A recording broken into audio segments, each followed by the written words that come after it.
so close and tight and all this. What the fuck conversations are you having, Mr. Francois? Just for the nigga Kodak. I don't give a damn what nobody talk about. Now, if it would have happened before they linked up, cool. You mean to tell me around the same time that you with Kodak Black just decides free NBA Youngboy?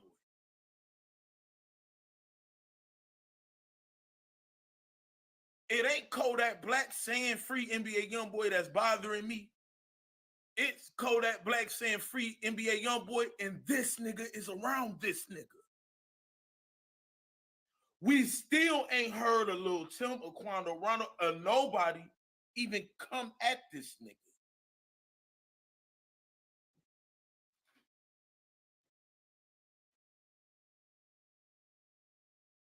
I need to rewind this. I'm confused. No, you don't. I'm gonna re-say it.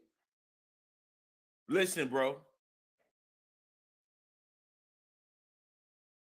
NBA Youngboy, Lil Tim, and Quando Rondo are this, right?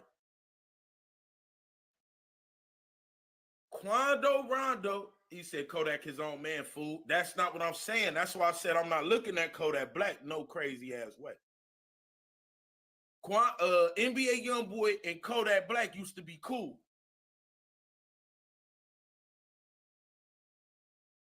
Explain to me, if you kicking it with this nigga doing the video shoot, right?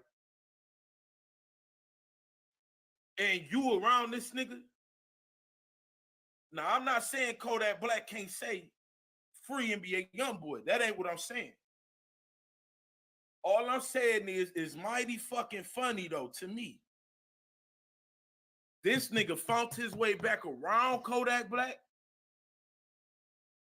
And the nigga say that shit when you around this nigga. You ain't even gonna tell this nigga, look, I know you your own man, but I don't think it'll look right because we just put a fucking picture up together. I don't think it'll look right if you say free Youngboy while I'm with you. I mean, am I tripping?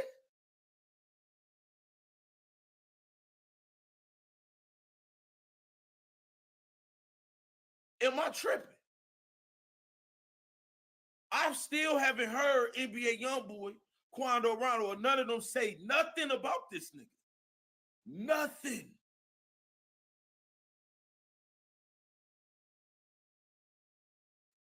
He talked shit about Tim, bruh, in interviews, nigga. So you mean to tell me y'all don't got nothing to say about this nigga? Nothing? But every time Nemo say something, but every time this nigga say something, every time this nigga say something, y'all saying something back and all this other shit. And bro, hold on here. Hold on. Mr. Francois, you have to tell this nigga Kodak Black. Kodak, you cannot say free NBA Youngboy while I'm around you, bro. You can't do it. And y'all might say it's reaching. Fuck that. When it comes to this nigga, Mr. Francois, ain't nothing reaching, man. Ain't nothing reaching about this nigga, bro. And if you can't tell Kodak Black nothing,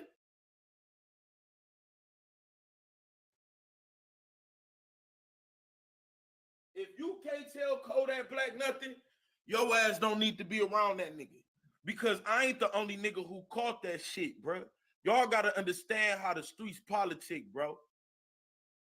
Even though Kodak Black ain't got shit to do with shit, motherfuckers think that he was with Kodak Black and also think Kodak Black said free NBA Youngboy. Y'all know what that shit do.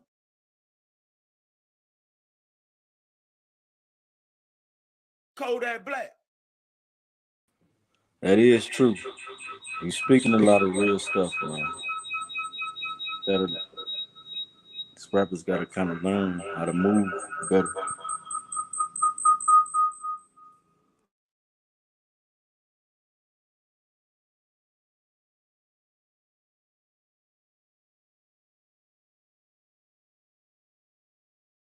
Don't have no talks with young boy with this nigga.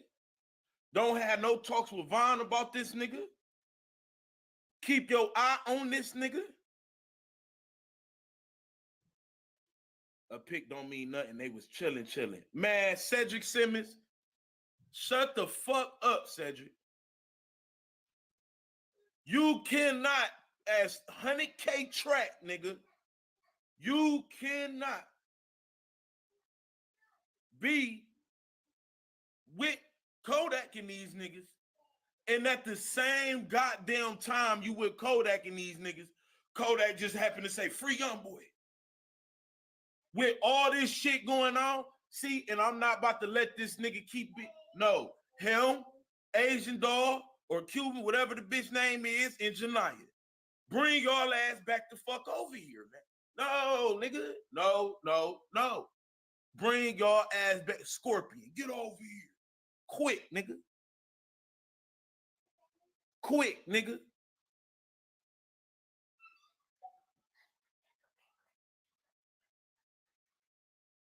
Ain't nothing with Kodak.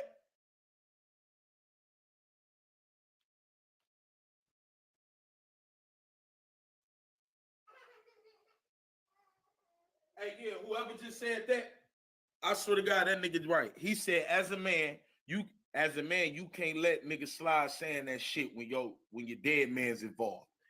Do you get what I'm saying? Thank you for the smart motherfuckers. Thank you. That's why I love y'all. See, this is why I love y'all. Because y'all ain't the trolls and just motherfuckers who like, huh? What is you saying? You hear clear as day what the fuck I'm saying. Because I ain't the only one who peeped this shit. Everybody around this nigga, and just think about this for a second. Now, I already told y'all about the young boy situation, right? I told y'all about that, right? Young boy was in, YW Melly. YW Melly was back and forth, right? Broward County released how they were trying to get Melly, just get him locked up for good. As soon as this nigga meet Mr. Francois, and ain't it mighty funny? I'm gonna say it again. Who the fuck, bro? Who the fuck just getting a visit from a nigga they don't even know? You talk about you heard the nigga music when he was in jail?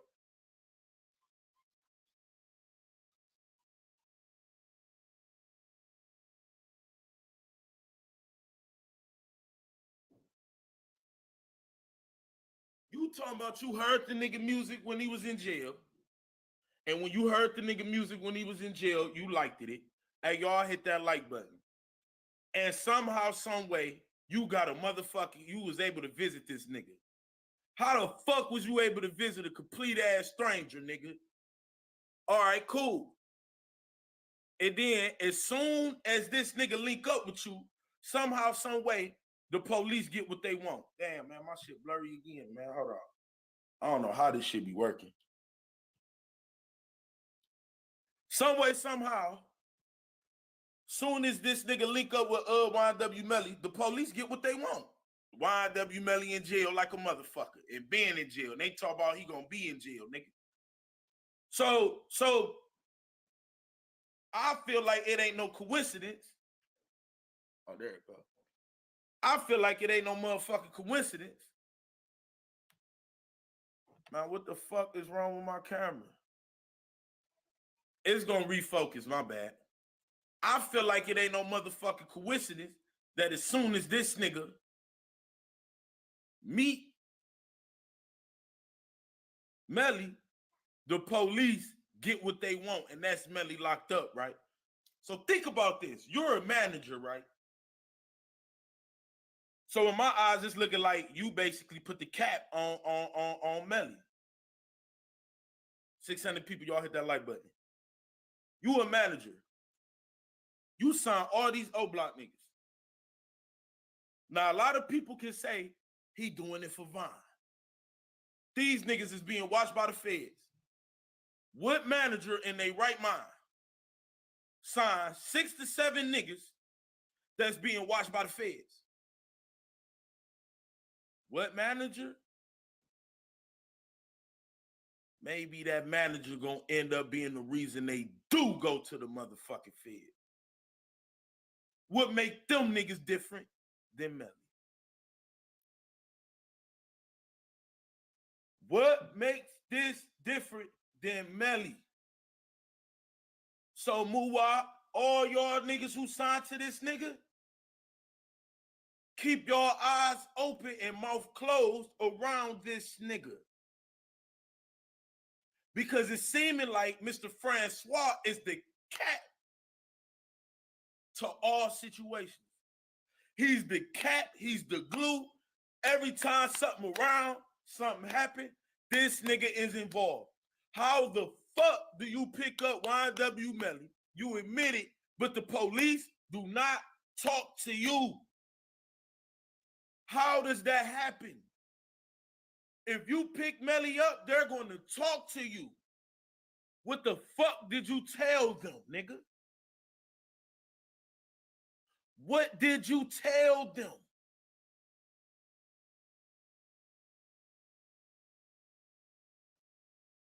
I don't think 100K signed them for that reason, Tiffany.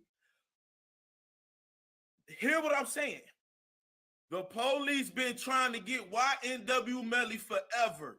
Dave admitted it. Melly admitted it. His mama admitted it. Soon as this nigga get in contact with Melly, it look like he gone for good. The police been trying to get O Block forever. Soon as this nigga get cool with O Block, Von die, and he signed all these other niggas. Put your manager cap on now. If I'm a manager, I'm not signing 7, 8 niggas that I feel like the feds is watching. You get entangled up in shit like that, all type of shit happens, bro.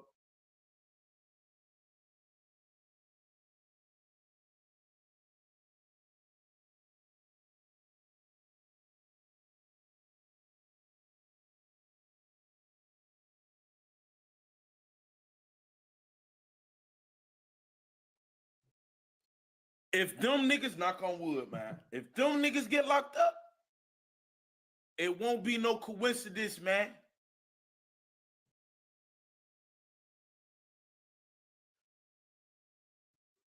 When they had that fight, nigga, Melly Camp and NBA Youngboy Camp, everybody that was there either dead or in jail, but this nigga, he was there. He was in the lobby. He was there, man. It was Juvie, Sack Chaser, him, and Melly. All them niggas gone.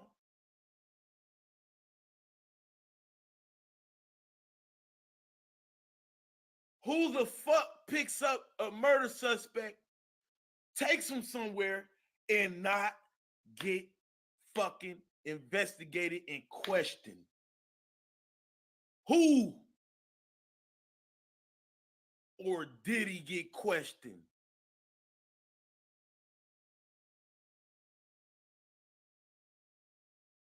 Or did he get questioned? Who sits up here and make the case look good for a nigga like Lil Tim, man?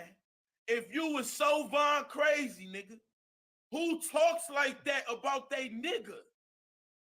Who does an interview days after without even thinking and totally just throw Von under the bus? Who does that?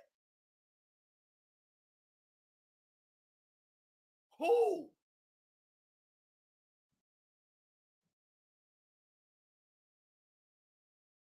Tim got arrested at the motherfucking hospital.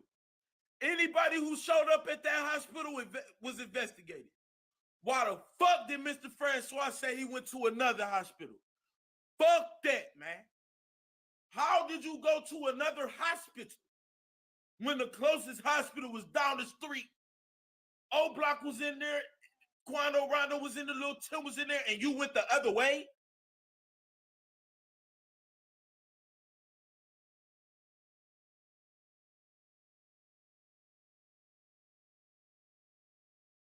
How the fuck you go the other way? Oh, the Uber must have took me over there. How the fuck you get an Uber that fast, Mr. Francois? You bullshit, nigga. I'm blocked from shit. Fuck that, nigga. Every time you around somebody, how did Kodak Black really get knocked for buying them guns, nigga? Mr. Francois?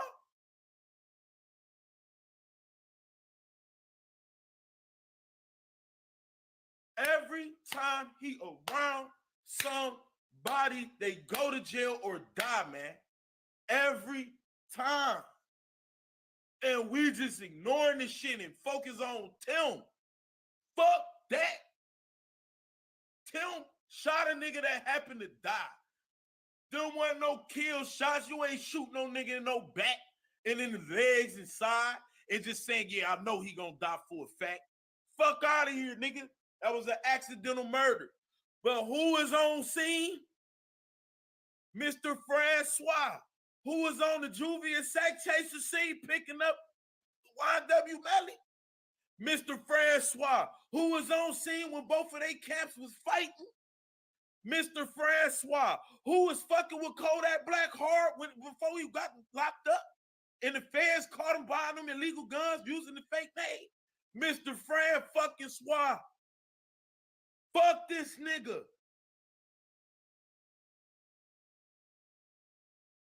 And they called him Officer Francois. They called him Officer Francois, y'all. Officer. Officer Francois is shot. Officer Francois is shot. Is that why you didn't go to the same hospital, motherfucker? Because they would have been talking about Officer Francois and that bitch, nigga? Is that why you didn't go to the same hospital? Knowing goddamn well if he went to the same hospital, if they said Officer Francois over the phone, it was going to be Officer Francois through that motherfucking hospital. Your ass going to go to a hospital 10 miles the fuck away.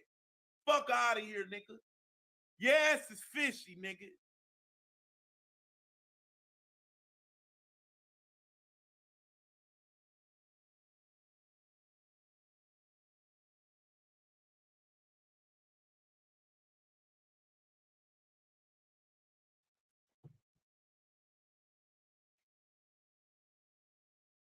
How the hell this nigga Von do an interview with DJ Academics? He died, then you do one, nigga. With the same nigga? What was the last words you told Von when you whispered to him, motherfucker? You're lying, nigga. Your ass is lying, and your ass is getting niggas locked the fuck up, nigga.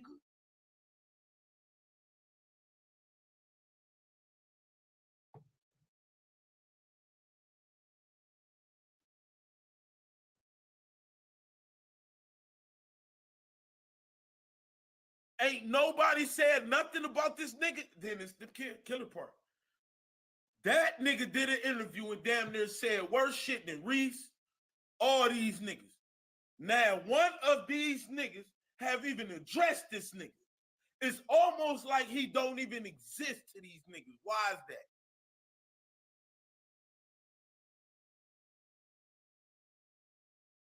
Why?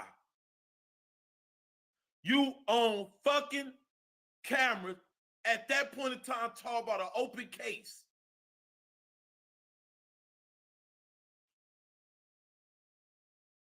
Bro, you didn't hear the nurse tell Quando he was wrong, he was at the wrong hospital?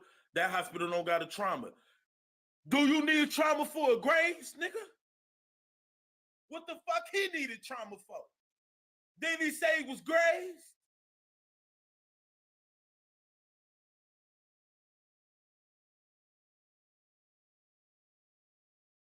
Watch what you say to me. Didn't he say he was grazed, whether he was at the right hospital or not? They all went to the same goddamn hospital. What you need trauma care for if you was grazed by a fucking bullet?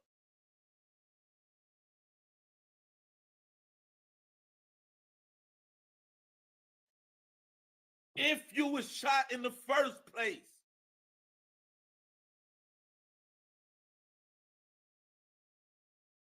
Right. They didn't say it was at the wrong hospital. She said you came through the wrong entrance. That's exactly what she said. You came through the wrong entrance, not the wrong hospital. And where is this Uber driver? They talked to Mr. Francois. You not about to fucking tell me this nigga doing public interviews and the police ain't hollered at this nigga already. So if they hollered at him, they had to holler at the Uber driver. Because the Uber driver took him somewhere. He the only one doing this on interviews. Why is that, Mr. Francois?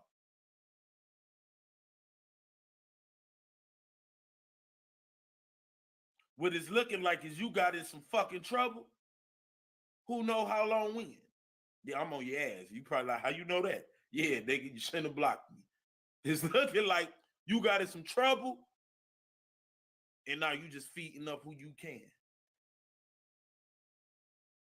You feeding out who the fuck you can, nigga. Now you just around Kodak Black again. Kodak, get that nigga the fuck away from you, Kodak. Hey, what you just say? I'm in Cleveland quarantining with a baddie. Yeah, niggas. Shout out to you. That's from Cleveland niggas. Fuck that nigga, Kodak. Get away from that nigga. Man, do this to that nigga. Kodak. Now he just around you now. Fuck that video. Fuck Melvin right now. Melly, Jamel, wherever one of them niggas at the present time. Fuck that shit, Kodak. Get him away from you, Kodak. Get him away from you, Kodak.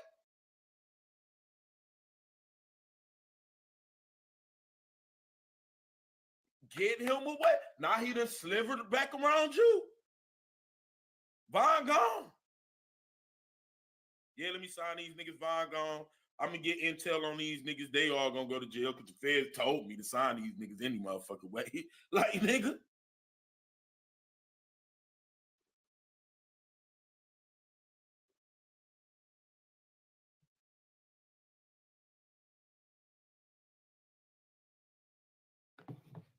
Me and my wife, we just had money and we packed up and decided to move to Florida. Who is you, nigga? Who the hell getting visits by niggas they don't know?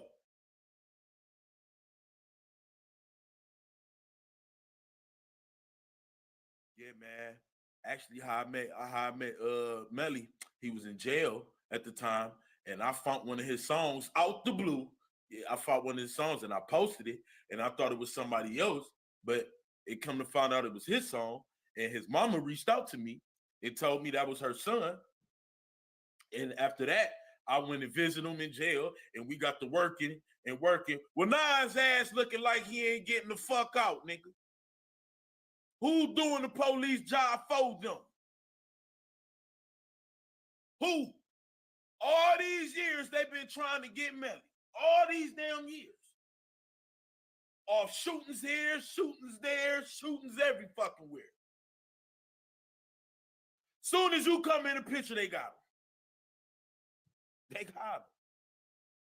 Who the fuck told them about some more information about that police officer getting shot? Mr. Francois?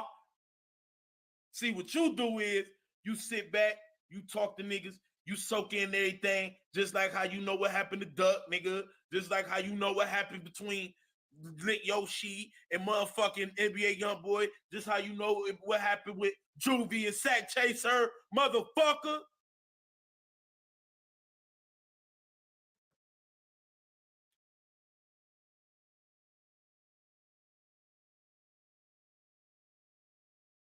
Kodak, don't talk to this nigga about nothing, Kodak. Nothing. I see you with the nigga. Is that why you said free young boy? Is you, when I'm on Kodak, is you trying to read out Mr. Francois as well?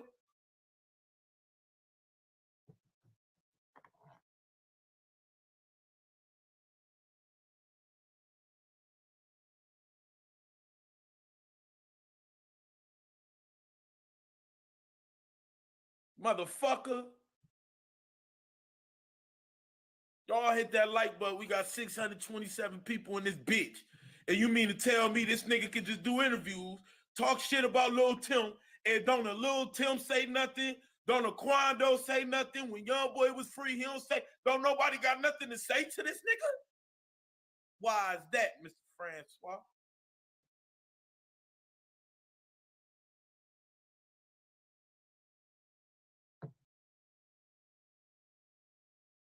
Why is that, Mr. Francois?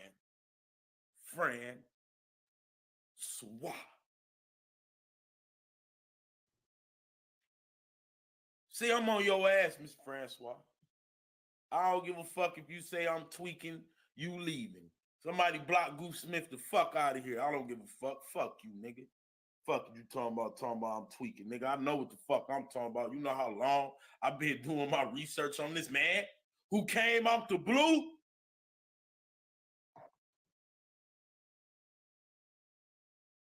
The nigga said him and his girl packed up. They got some money.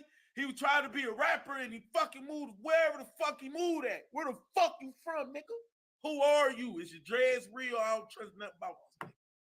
Take the pull that shit, nigga. I don't give a fuck.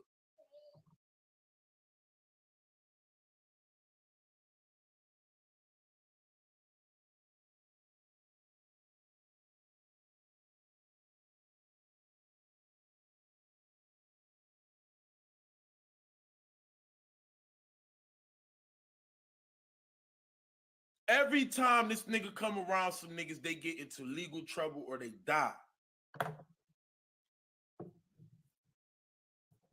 No.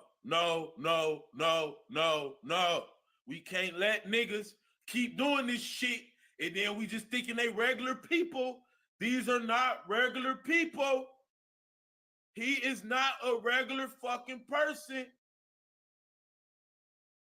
Now you just nobody manager stuff. Nigga, when Kodak was locked up and when Vaughn was kicking it, you ain't say you weren't their managers then, motherfucker. Soon as you catch wind Kodak about to get out, as soon as you as Vaughn die, no. I was just business partners with these guys. So why the fuck you ain't business partners with motherfucking Muwak? Why the fuck you ain't business partners with motherfucking BJ? Why the fuck you ain't business partners with Prince Dre? Why the fuck you ain't they business partners, nigga? Because when them niggas go to the feds, guess what you gonna say, nigga? Oh no, I didn't never sign no. Those are just my business partners. Nigga, they on the 100K roster, motherfucker. They on the roster, nigga.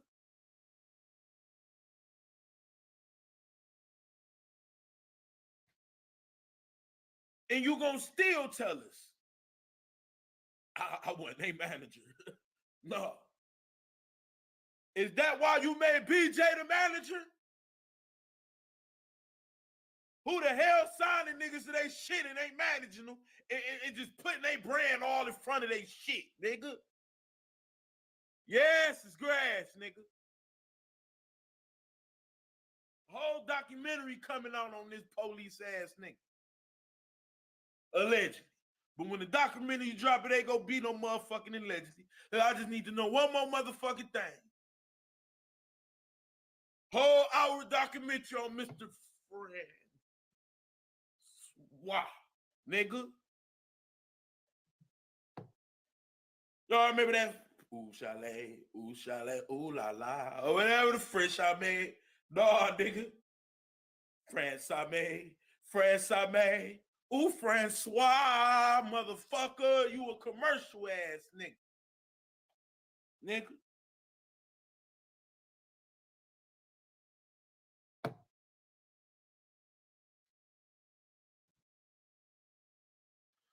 Vaughn and Young and Quando Rondo was cool once upon a time. How are you keep being around these motherfuckers? Think about this, y'all. Melly and Youngboy had a fucking brawl. How are you cool with Von and Von is cool with Quando Rondo? So I know your ass was playing fake. But the fucked up part is I can't be cool with no nigga. I can't do it. If Quando Rondo and them niggas jump my nigga,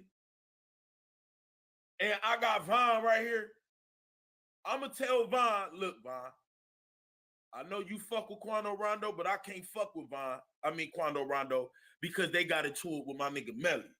Just like how I would have told that nigga, look, Kodak, I know you said free that nigga, but right now, I can't have you say free that nigga right now, and then you just up the picture with me when everybody in the whole world know Von and Quando Rondo NBA Youngboy had a fucking problem, nigga. Look at this nigga.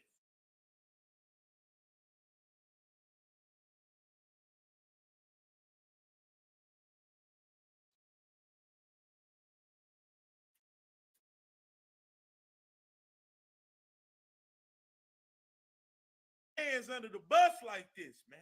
Come on, y'all. Only been on this bitch for 5 months, nigga. If y'all watching me, y'all from the motherfucking streets too. Who the fuck doing interviews like that, nigga? About nigga, I love Von. Von was like this. We was like this. You ain't act like it in that motherfucking video. Is that how Lil Tim free, motherfucker? What did you tell the police, nigga? They came and talked to you, motherfucker, didn't they? Didn't you get shot, nigga? Didn't you get shot, nigga? The 2 motherfuckers that was alive got talked to by the motherfucking police. You know who that was? Lil Tim and his ass went to jail from the fucking hospital bed, and this nigga.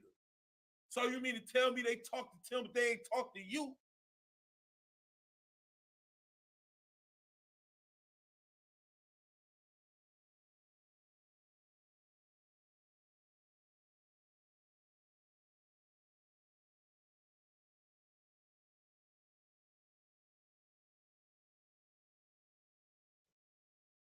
I'm mad, and you gonna block me.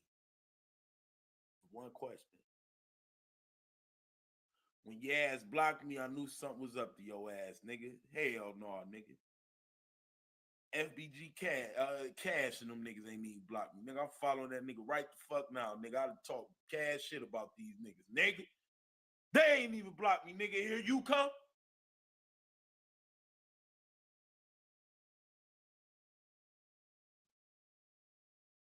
So what's your conclusion? His ass the police. Officer Fred.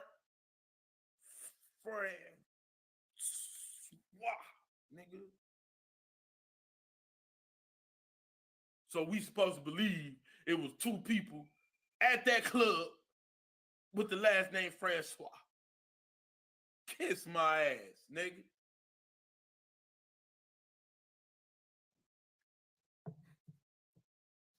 And you asked me what's my conclusion. What's your conclusion? They said Officer Francois. Who was they talking about, Mr. Francois? Or should I say Jameson?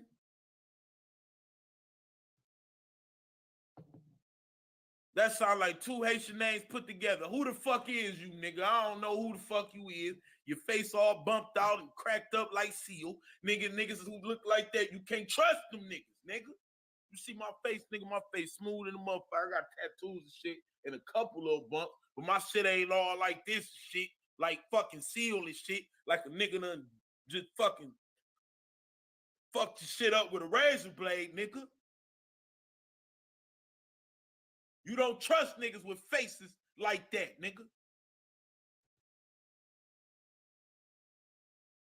You see you don't trust Seal, this nigga do a thing and drop the bitch. You just drop the bitch on stage. Nigga, you don't trust niggas like that with them fucked up ass faces, nigga.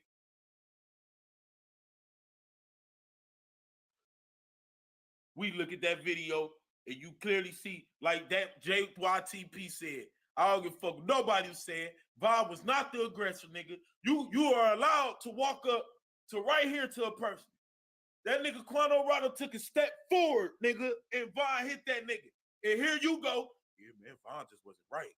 Man, he had a look in his eyes. Man, I'm telling you, man, Von was like that. He was like that. Like Von was like that. No, he wasn't, nigga. No, he wasn't. You ain't supposed to say that, nigga, on no motherfucking interview, nigga. Von wasn't nothing like that. He was cool. He was loving. He was caring.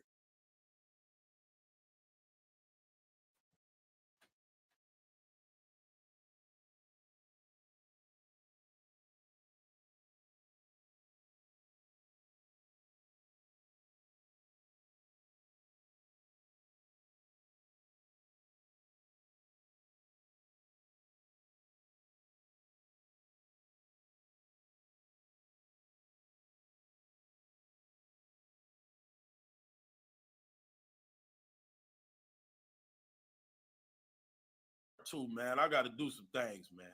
Y'all hit that like button, man. Make sure y'all hit that bitch, man. I'll be back in a minute. I'm going to drop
spend our money on. Let's get it. First, we're going to start with the Bright Side channel. 16 famous logos with hidden meanings that we never noticed. Let's get it.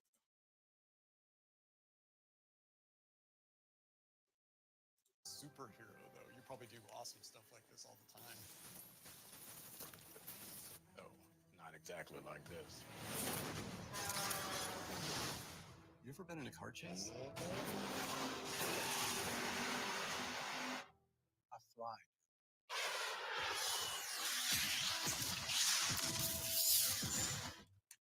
Look at this dude.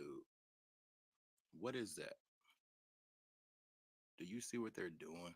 This dude has, yeah, you guys see it. Adidas, Apple, BMW, Coca-Cola, Toyota. We see these famous brands everywhere, but never consider what their logos mean exactly. But every line, curve, and color has meaning behind it. Most of them were designed to indicate something much more than simple beauty. Curious to know? Watch the 16 famous logos with a hidden meaning you've never noticed. Number 16, Hyundai. Many people think that the logo of the South Korean company Hyundai is simply the first letter of its name. In fact, the letter H symbolizes two people, a client and a representative of the company, shaking hands. That's very thoughtful.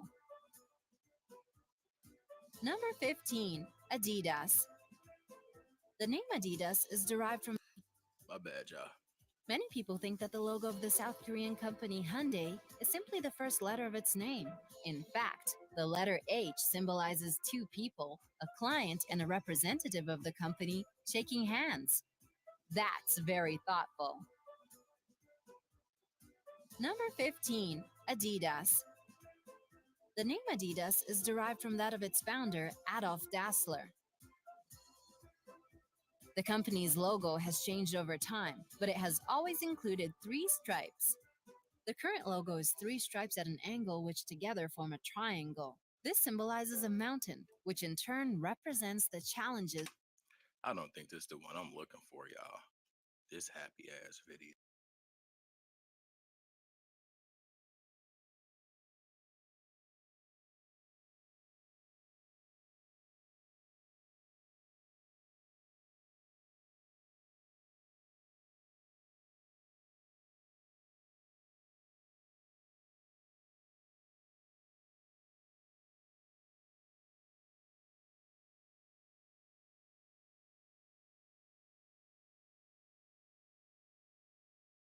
The name Adidas is derived from that of its founder, Adolf Dassler.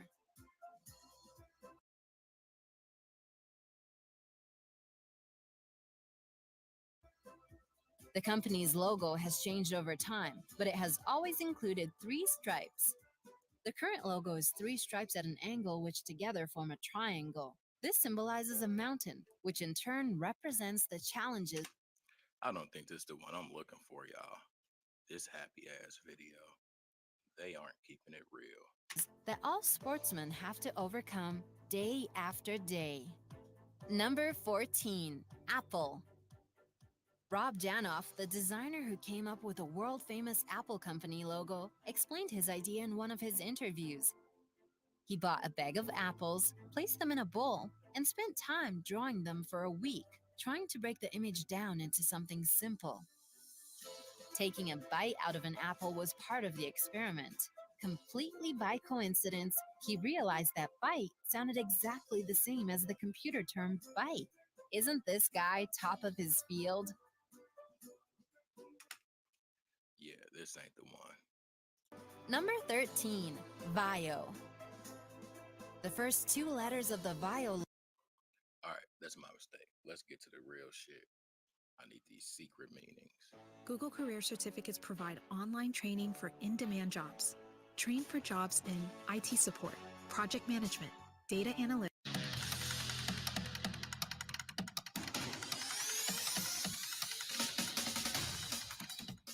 "12 famous logos that have a secret meaning." A logo is the face of a brand, and we often buy this or that item because its face is well known to the world. Come on, don't deny it. This is why designers work really long and hard at creating a logo that's simple enough to easily remember, yet unique enough to stand out. As for the best logos, they contain a hidden subtext that represents the company's values, goals, or history. So here are 12 world-famous logos with a secret hidden meaning. But before we explore the world of successful branding, don't miss your chance to see one extremely good-looking logo every single day so that you don't miss to stay all around the world. Its co-founders brought a logo for the coast. It contains 4 simple yet meaningful elements. The head of a person that represents a user of their site. The sign for a location on a map to show where the house or apartment is. A heart to represent love. And finally, all of these symbols combine to make the letter A for Airbnb. Number 11, TripAdvisor. Now, speaking of traveling, even if you're not an experienced jet setter, you've definitely seen this logo before. It belongs. All right.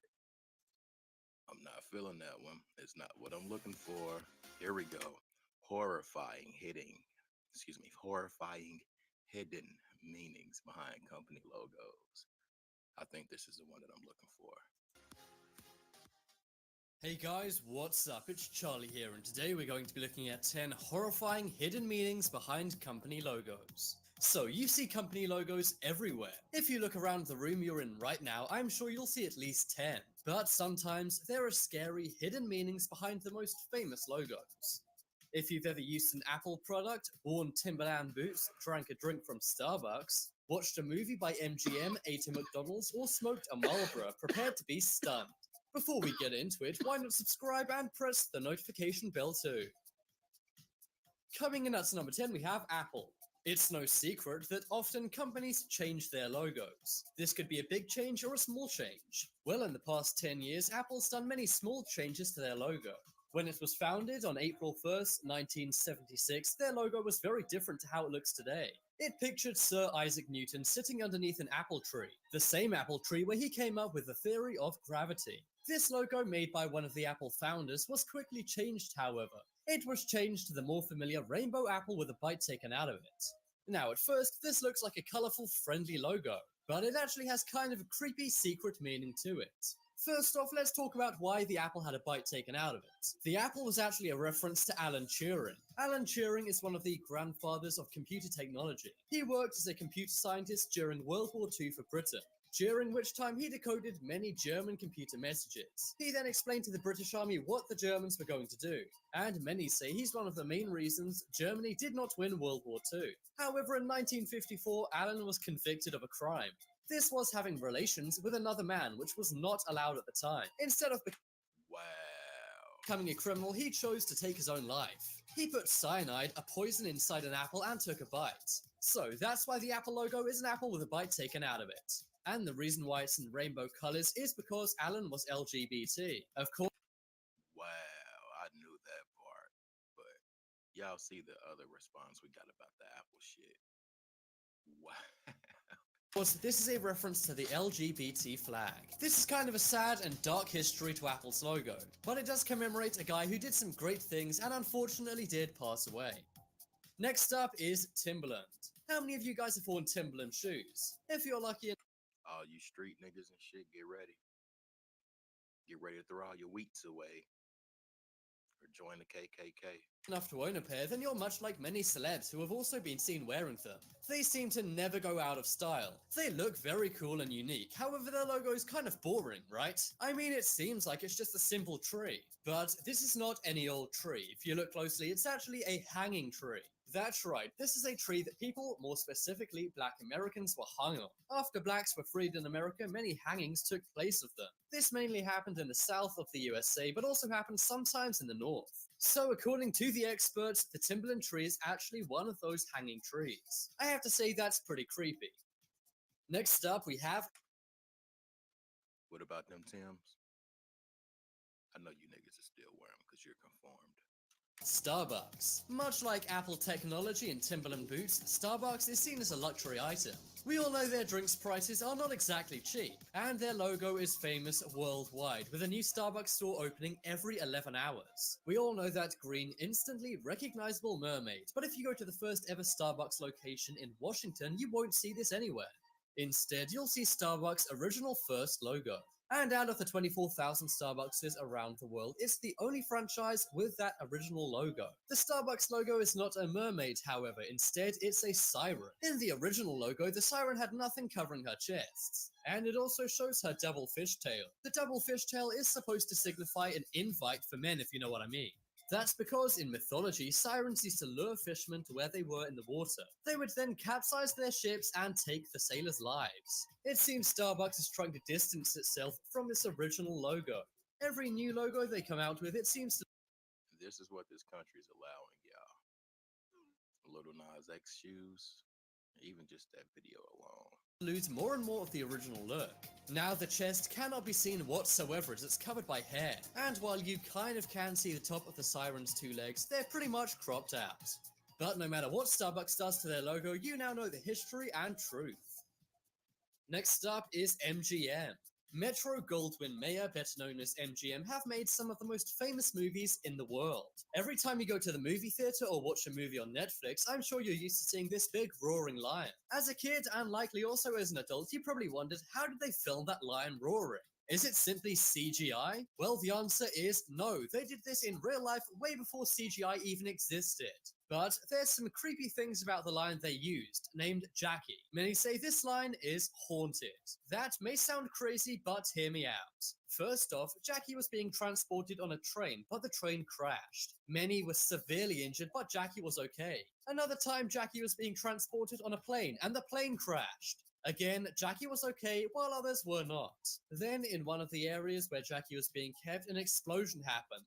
Once again, Jackie was fine and others were not.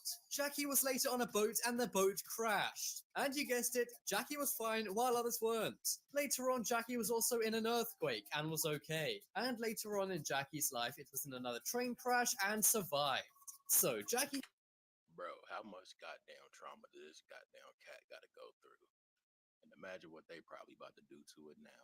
He has survived 2 train crashes, a plane crash, an explosion, a boat crash, and an earthquake. That's absolutely insane and has led to many saying Jackie is haunted. I don't often believe in paranormal things, but when there's that much evidence, maybe this lion really is haunted. What do you guys think? Comment down below.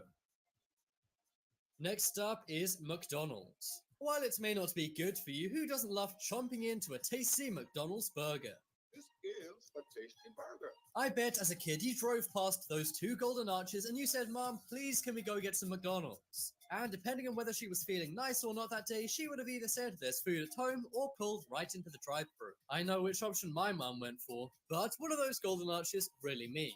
Of course, they were first designed to show the letter M in McDonald's. But in the 1960s, McDonald's hired a design consultant called Louis Cheskin. They wanted him to come up with a new logo for the franchise. But Louis turned down the millions of dollars they offered. Instead, Louis said they have the perfect logo. He said, keep your logo because it sends the perfect subliminal message. At first, the McDonald's executives didn't know what he was talking about. But he then said the breast-shaped arches will bring in more and more customers. The McDonald's executives quickly caught on to what he was saying and realized he was a genius. They did many tests on this, and it's true. People do really associate the McDonald's arches with that. So, next time your kid's reaching for those golden arches, it gives you something to think about. Next up is Marlboro. If you guys happen to smoke, there's a pretty big chance you smoke Marlboro. They are the best-selling and most famous cigarette brand in the world. They're owned by Philip Morris International, the large tobacco company on Earth. And thanks to their iconic advertising and sporting events, everyone knows the brand. Not to mention their marketing characters like Marlboro Man. It's said that Marlboro is the second most recognizable brand on Earth, coming second to Coca-Cola. But since the mid-80s, many have said their iconic packaging resembles the KKK. If you look at it, it does kind of make sense. The Klan's hats are a white triangle. And if you turn the pack to the side, the triangle does make the letter K. This happens on the front, back, and on the side, making 3 Ks. And some say if you look between the horse's legs, you can actually see 2 men in white robes carrying a banner. This is a theory that's been thrown around.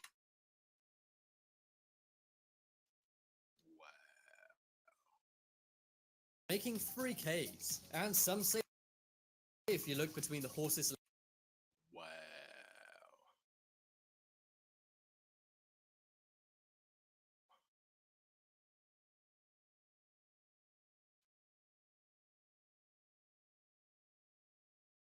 Wow. And it's like, if that's just a space in between a horse's leg, why not make it this color back here, whatever that shade in is back there and shit? Why does it have to have that bold white inside? legs, you can actually see two men in white robes carrying a banner. This is a theory that's been thrown around, but do you think it's true or not? Nevertheless, there's some insane things hidden in some famous logos I never knew about.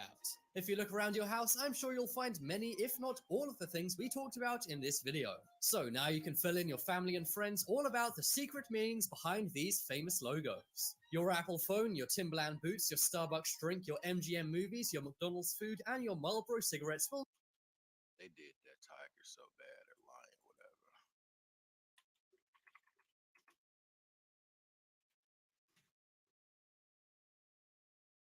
They did that little thing bad. Look at this shit. Ruined our meal. Look how they did the little lion. What is it, a lion or a tiger? Hell, I don't know what the fuck it is. Shit. Watch this. Oh, where'd he go? Where'd he go? Where'd he go?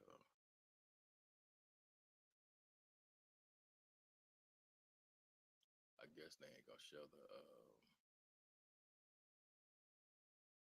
picture about how they had him. There we go. Look at that. And that is all she wrote. And there you have 5 stories behind Tanner's phonograph could be heard by the audience. He was also the first lion to appear in Technicolor in 1932. Tanner was the next lion and was probably the most famous lion of MGM. And that graph could be heard by the growl, roar films in 1924 to 19 in the logo. The first lion, Slats, graced the opening of MGM's silent films in 1924 to 1958. Jackie was the next MGM lion, and his growl, roar. Yeah. Be careful with these logos. Look more into shit. Even the Disney logo.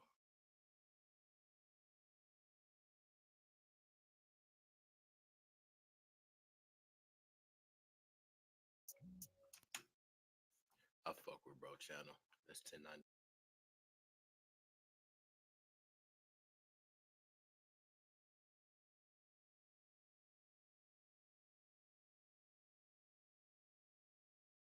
Jake, end of sentence.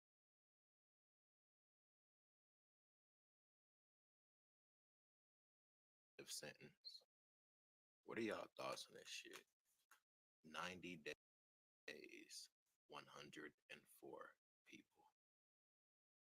That's crazy. 90 days, 104 people.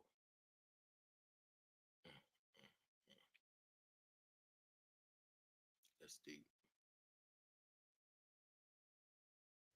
Have you guys heard about the quarterback from the Texans?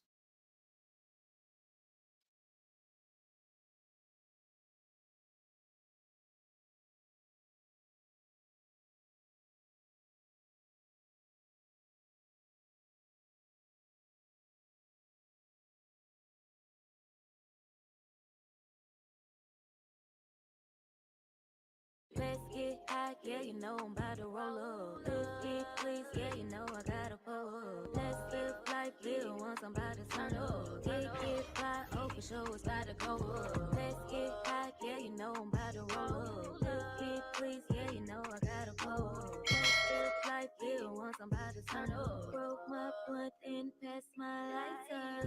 Hip hop shit, get higher. I'm the hottest, call me fire. Rock out, jump up, live my life. Deep 3.5 in the font, a little nigga, that's a big joint. Big buzz, I only smoke loud, I don't hear when you make noise. Like an index finger to the temple, I'm trying to prove a big point. Big facts. I ain't no pup, I'm a big dog, I only smoke big joints in the studio. Gang, gang, gang. we back in the Trap House Kitchen. What's poppin'? You rocking with the Trap Nerd. I just got this in. NBA YoungBoy granted bond, but there's a catch. Let's see. This is OTC Live. Let's check it out. Thank you for tuning in. Make sure you guys like, comment, subscribe, hit that notification bell, and let's get straight into the video. Now, before we get into the video, I want to say I appreciate everybody who hit that like button and that notification bell. It really helps my videos get recommended. So there's been a, update in, NBA YoungBoy's case. So basically, everybody was wondering, was he going to get a bond? So he did get a bond, but it was like by California. So basically, they had to, run it through Louisiana since the warrant was in Louisiana. So I'm just going to let the, lawyer, tell you everything. YoungBoy update. The court in California this past Tuesday granted him a bond. The judge ruled that the court has to let him out pending his. All right. Who is this dude? I remember him from the Tekashi case. These lawyers are making a social media presence. One lawyer that has me kind of nervous is the one from Minneapolis that's doing all the King Von stuff. It's like, yeah, I'll talk about that later, but I feel like that's gonna go into the George Floyd thing. I just got a feeling. Trial. However, after that bond was granted, the government filed an appeal, and they said that this decision has to be reviewed by the judge in Louisiana, that this is a warrant out of Louisiana. We're making an appeal to the Louisiana judge. You can't let him out. So the California judge said, okay, I'm going to give you 1 week to go make that appeal to the Louisiana judge. Now, YoungBoy will remain in custody until this Tuesday. This Tuesday, it is expected that a judge in Louisiana will hold a hearing and issue a final decision on whether or not YoungBoy will be. NBA YoungBoy update. The court in California. Now, I don't know if it's going to be the same judge that let YB off, before, the last couple of times, but, hopefully it is, or, I don't know if they're going to keep, letting him off on these certain situations. It wasn't anything bad. He got to keep a gun. He got to protect himself wherever he go, but, they don't see it as like that. So, I don't know what's really going to happen, but hopefully, they end up letting him, do his bond and, get out. Make sure you guys like, comment, subscribe, hit that. All right, let's see what else we can find.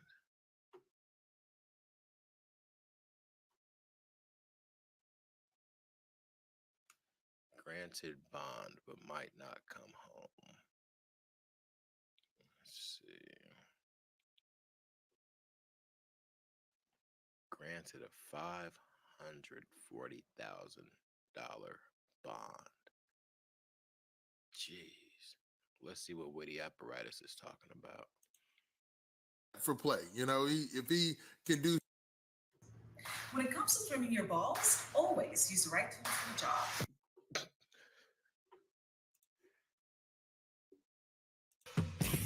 Now, boy situation. Everybody knows by now that NBA YoungBoy got arrested while he was in Los Angeles, right? Did I just catch my shit on fire? You dropped that cherry from the blunt on your lap or the mild? Oh my God. Now, NBA YoungBoy got arrested due to a felony warrant for, him allegedly carrying a weapon as a convicted felon, right? Now, more information has come out in the news and media saying that NBA YoungBoy has actually gotten approved for bond. So he's going to be released on bond, according to an internet attorney, a guy he goes live about a lot of different cases.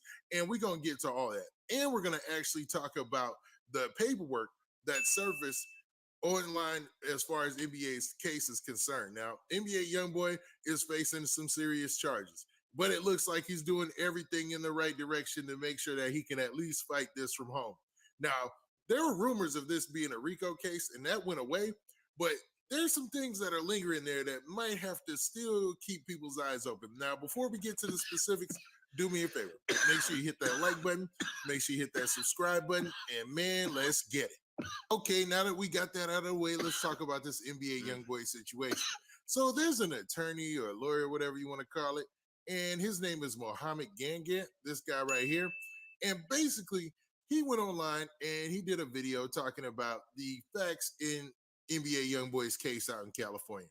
Now, NBA YoungBoy, if you want to look, man, he's actually being held by the MDC Los Angeles there. If you looked at the Bureau of Prisons for, federal inmates or whatnot.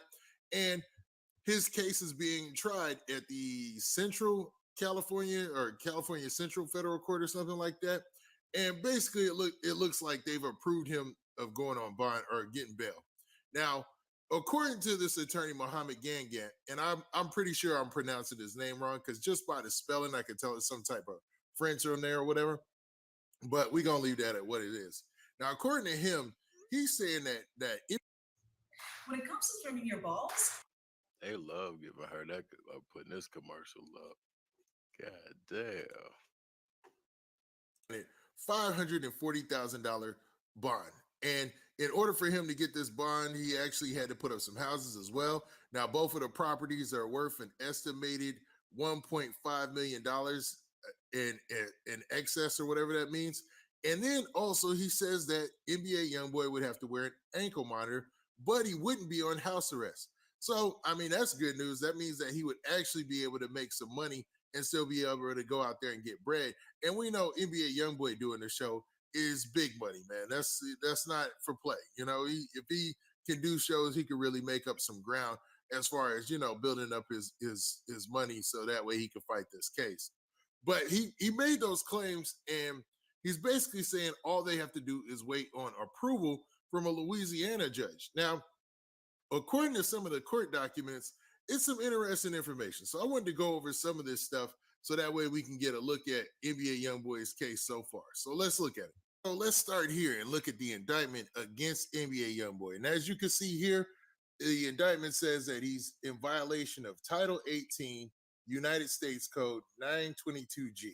So with that in mind, we go to legal information, you know, over at Cornell Law School, and you look for 922 and then look for G, you know, under, you know, that Title 18 or whatnot. And you see already, these are all weapons related charges. So everything that's, you know, from the news stories that we had and all the reports matches up so far. So we get to G here, right? And it says, it shall be unlawful for any person who has been convicted in any court of a crime punishable by imprisonment for a term exceeding 1 year, who is a fugitive from justice, who is unlawful user or addicted to any controlled substance, blah, blah, blah. And this is basically saying that if he's a felon or whatnot, it's in there that, you know, he can't possess a firearm or be found with a firearm. And that's the title code and everything that covers that. So all of that checks out, right? Now, this document right here is just a document basically saying who's going to represent him as his attorney in the state of California while he's in custody there in California. And you can see it's this gentleman, Andrew Flyer. And I blocked out his information because I know, man, people will do some. Did you know that the average adult has 5 to 20 pounds of toxic poop in their body at any given moment? Crazy stuff. So shit, I didn't want to put his information out there. Now, this document is probably the most interesting because it basically seems like the document that set this whole thing off. Now, it's requesting his detention, and you can see all the stipulations here, and their pretrial detention requested, whatnot, checked off, the appearance of the defendant. Now, once again, I blocked out all the information, you know, the contact information, but you can see here that there is an assistant United States attorney by the name of Damari Thoreau, whatnot. And look at his specialty. It says trial attorney, organized crime, and gang section. Gang section. So what are they alluding to by that? Department of Justice. So you could take from that, that's probably where a lot of the rumors about the RICO case came from, because dude specializes in gang, you know what I'm saying, and, you know, organized crime. So that lets you know that, man, a lot of that wasn't that far off, because they obviously were looking at NBA YoungBoy, and maybe this is all that they could get him on was this weapons charge. Hey, so finally, let's talk about this order staying bond right here. And basically, if you look at this document, man, and I'm gonna hold it here for a while, it just goes to describe, you know, who the defendant is, NBA YoungBoy, his real name or whatnot. And then it basically talks about the fact that his bond was approved and that it needs to be reviewed by Louisiana and something called de novo, where I guess a federal judge of a higher, you know, court has to look at it and just, you know, say everything is on the up and up and give it a thumbs up or whatnot.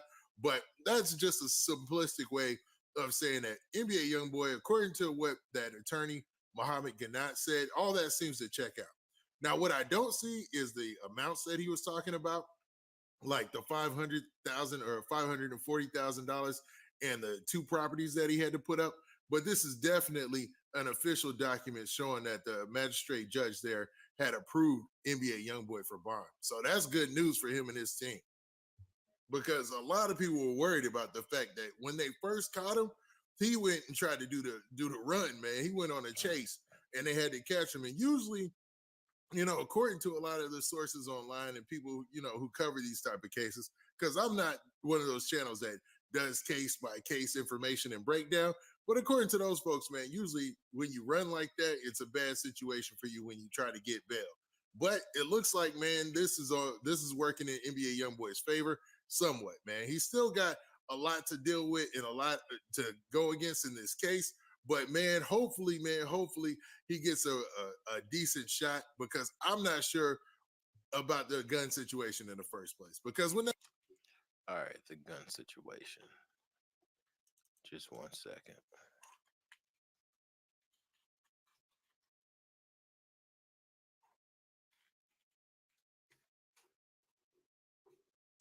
All right, here you go.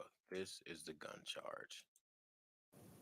According to BRPD, this all started on Monday afternoon when BRPD, along with FBI agents, received a tip about a group of people waving around guns on an abandoned lot on Chippewa Street. One of those individuals, Kentrell Galden, known as rapper NBA YoungBoy. The drama surrounding Baton Rouge native rapper NBA YoungBoy continues. The rapper was arrested around 4:30 Tuesday morning on multiple drug charges. There is a lot of drama surrounding him and the guys that he associate with. We believe that some of those guys have been involved in criminal activity here in Baton Rouge. The rapper was one of 16 arrested at the scene. 3 of them, I believe, were convicted felons. So they, if they didn't have weapons in their possession, they were around weapons. According to BRPD, they all attempted to run upon their arrival. There are individuals out there that started tossing their guns. Some started running. They were attempting to hide. There were a group of them that were attempting to hide. The alleged suspicious behavior led police to search cars at the scene. They confiscated 14 guns, $79,000 in cash and drugs. People generally don't walk around with a combination of 80 grand in their pocket. One having right at $50,000 in his pocket. The incident is being investigated by BRPD as well as the FBI, which could lead to federal charges. Galden was released on $75,000 bond Tuesday afternoon. The rapper's attorney argues his client never had. Looked like that boy busted a blood vessel in his eye. You can see it right in his eye, like he busted a whole blood vessel. Let me see. You can see that shit. Like he busted a fucking blood vessel.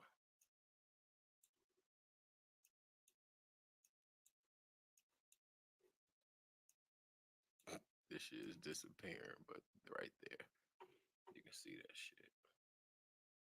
That's crazy.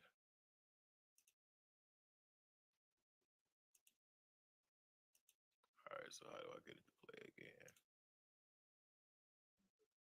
Let's get high, yeah, you know I'm about to roll up. Let's get please, yeah, you know I gotta pull up. Let's live life real once I'm about to turn up. Get fly, oh for sure it's about to go up. Let's get high, yeah, you know I'm about to roll up. Let's get please, yeah, you know I gotta pull up. Let's live life real once I'm about to turn up. Broke my blunt and passed my lighter. Hip hop shit, get higher. I'm the hottest, call me fire. Rock out, jump up, live my life up.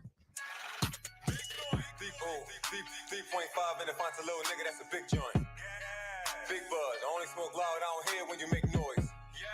Like an index finger to the temple, I'm trying to prove a big point. Big facts. I ain't no pup, I'm a big dog, I only smoke big joints.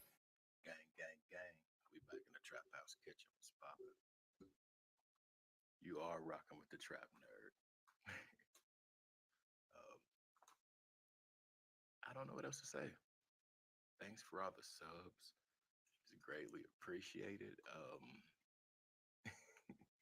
Make sure to likes and shares and comments. Like 70,000 subs in 5 months. Come on. Like, thank you.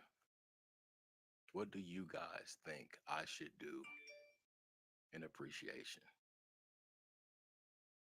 I want to see that in the comments. Let me know what you honestly think I should do.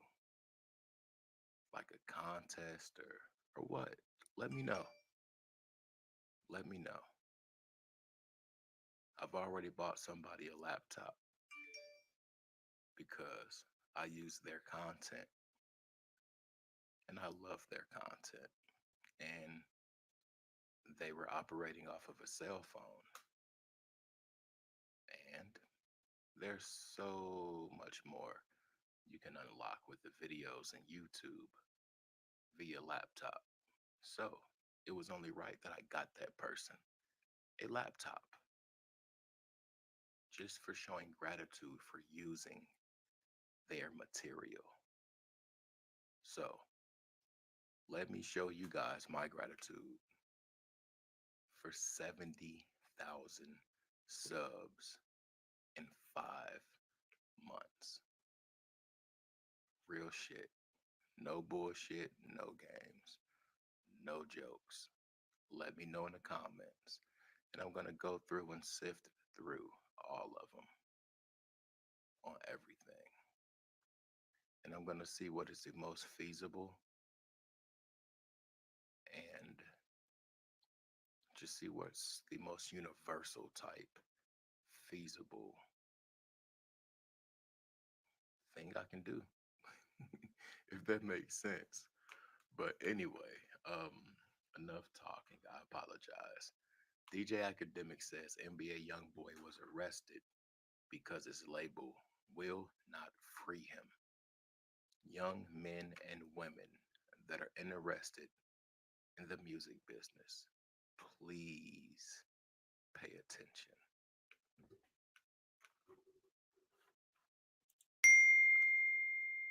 YoungBoy, the newer artists who are lit, bro, they break all them rules. I'm gonna tell you one of the rules. Well, I don't say it's necessarily a rule, but it is kind of a rule.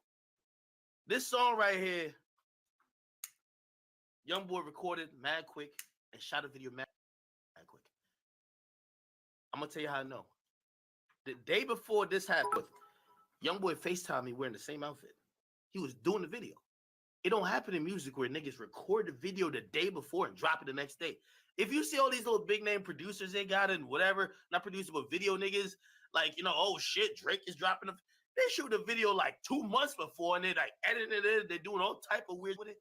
You see, when you get to act very independently when you can, and for most of these artists, by the way, I'll give you a little bit about also 6ix9ine releases single after single after single. That's not how your label usually works. 2 to 3 singles off an album. But after 2 singles, those are promotions. Drop the fucking album because Need a freelancer? Go to Fiverr.com and find one in seconds. Or don't go to Fiverr and waste your time. My bad, y'all. Money. He dropped single after single after single after single after single.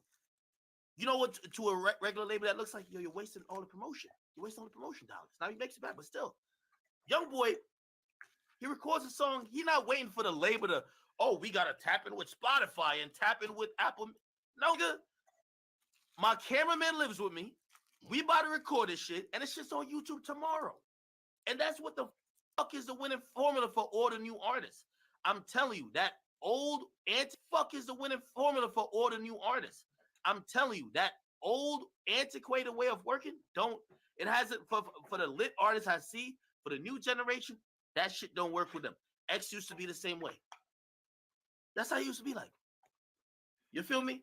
And I only want to say, kudos to YoungBoy because I think, he's not a social motherfucker who's like, always like, I mean, he get into his fair share or whatever, but he not always online trying to tell jokes or whatever the case is, like, he not them niggas who talks to the phone a lot.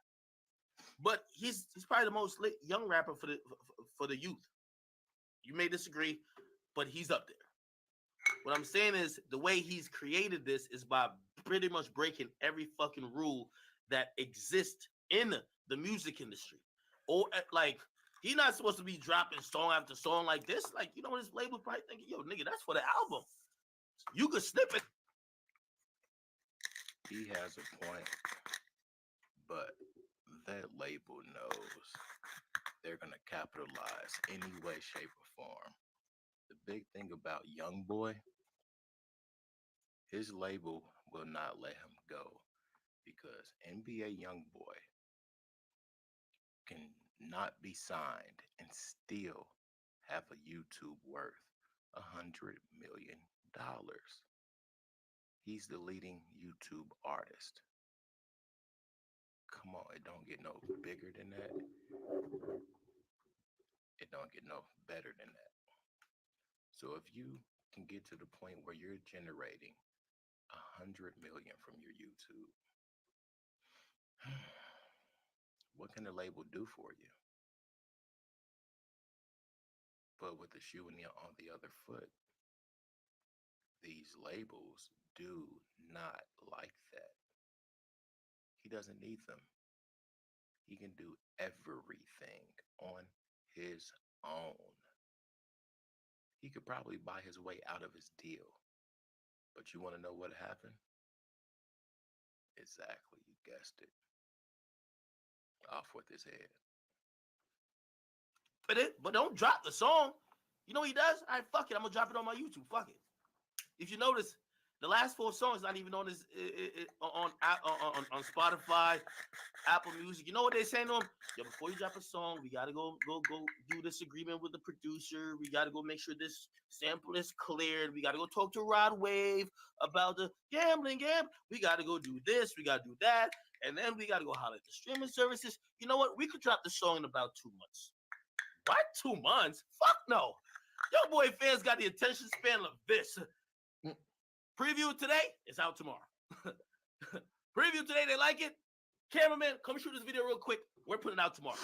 Youngboy, honestly, all them videos you've seen, this nigga moves like a YouTube vlogger that does music. Trust me on that. I promise you, it's facts. I'm speaking nothing but facts. Y'all. As I said, I thought this was really dope that this is how quickly he turned around shit. A day. You don't see that among artists that are of that caliber that sell a lot. Real quick, also while I'm on Youngboy, real quick, pause on that. Me and him, we got some other shit coming. I can't tell you, but some other shit coming. But I'm going to show you a sneaky yet ethical way to make money with properties you don't own. Check this out. I know some of y'all have never talked to him or you don't know too much about him. He's not a dumb kid. Conversation we had was a very enlightened conversation, especially last time we see your act. Let me just start off by saying, I think we're going through a new revolution or like, yeah, it's like a new revolution for artists who are younger, who are realizing how much they're doing the work and not their label. How much they're... Please pay attention, artists. It's like a new revolution for artists who are younger, who are realizing how much they're doing the work and not their label. How much they're the person who's making shit go and not their label. Youngboy music don't really get played on the radio like that. Why do you need a label? Youngboy music ain't really commercializing, doing all that type of stuff. He ain't doing no interviews or stuff. Why do you need a label? Why does the label get the majority of the money that's coming from their album? A lot of artists are waking up. I don't know if it's because of United Masters. I don't know if it's because of Russ be talking, but we've seen even Tory. Tory said, fuck that shit. This is before he... You know what I mean? But still, artists are getting off their situations straight up. That's what Youngboy told me. Youngboy said, yo, act. Because I asked him, I said, why you put up that, yo, you would give niggas 4 albums if they just give you your masters? He said, act, I ain't gonna lie, I've been put on game recently. I said, what game you been put on? He said, yo, Ack, I'm gonna keep it 1,000 with you. He says, my label wanted to re-up. He says, I went to them, I said, I ain't want to re-up really. But if you give me $10 million, I'll re-up. Now, your boy's lit. You sell 100,000 about it almost every time. $10 million is a lot of money still. He said it took a while. They came back. They said, young boy, we gotta keep you. You run the youth. Yo, young boy's the king of the youth right now. The young street nigga, little baby, he got like the 18 over, 15 to 24. That's young boy, straight up. The kids who are more street. Label came back to me and said, you know what, fuck. You know what, we'll give you the 10 million. And if he got 10 million, and if he got 10 million, I guarantee you he could have got 15. Period. They're gonna generate so much money off of this nigga. So much.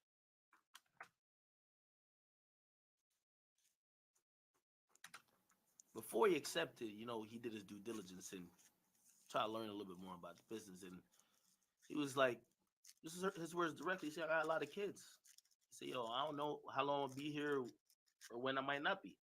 I want them to continue to profit off my shit because I'm rich as fuck right now. There ain't nothing I ain't never bought. Did you know that you can make money from YouTube without creating? That is some smart shit. He said, after being put on the game about owning your masters and also having the masters of your music to later feed your kids and that they could have control over what your music is worth.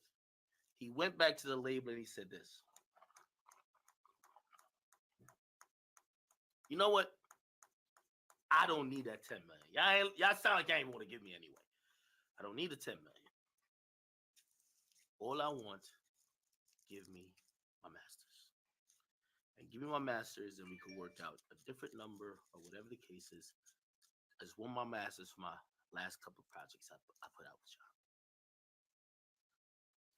He learned a very important lesson. And this is why he said, I'm going to stand on this. They said to him, fuck no. They ain't got a problem with it. Well, maybe they had a little hiccups, but they're giving that $10 million. Giving him They would have given him $10 million, but not his fucking masters. Come on, y'all. What the fuck? And I just said if they would have given him 10 million, they would have given him 15. So then he doubles back and says, you know what? Let me get my masters and we'll go a way lower number. And they said no, because the masters are worth a lot. But in Lil Wayne's case, this is the only thing. Who's to say that those masters will keep their validity or value? the rights to own his music back again? Nah, they're not into that. So what does that tell you? Your music must be worth more than $10 million. It's simple. That ain't simple to y'all. That's simple. He's taking a different perspective in how he looks at shit and how he is moving. And I think that's smart. Just think about that. They want to re-sign him. They want him to be happy. When you have an artist like him, you want him to be happy.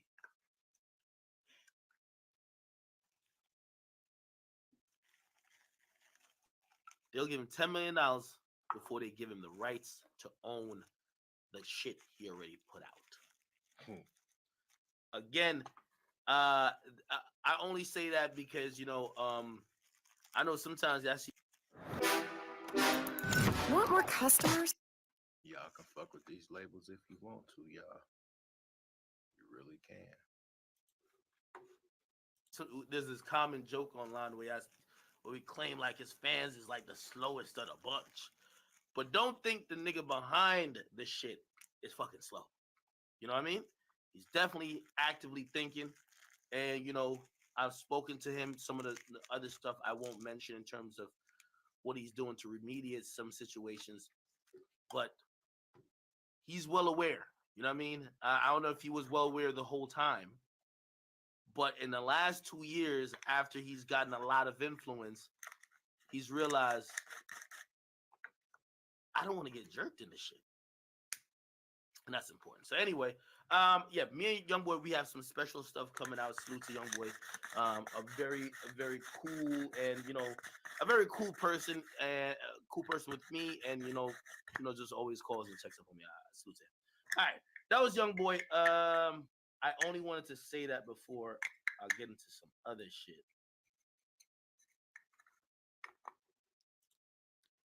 I want y'all to really let me know what y'all think about that, especially you artists. It's a slow grind, but it is okay, my nigga, because once you sign on the dotted line, you don't even own yourself at all. Not whatsoever. This next video is gonna be about NBA Youngboy, and DJ Academic predicts that he will sell out and clean up his appearance. Let's check it out. But that raw, organic influence and momentum ain't there. Somebody asked me today about Drake too. I don't know if I should touch on the Drake thing right now. Maybe I should. Actually, I won't. But let's stick on Travis Scott. Because again, not because you see an artist huge as a pop star and selling a lot means their music is still hitting the same. And we don't have much proof that Travis' music ain't hitting the same because he ain't put out much. He only put out a couple songs and they all went #1. But I think people are looking at his wave like,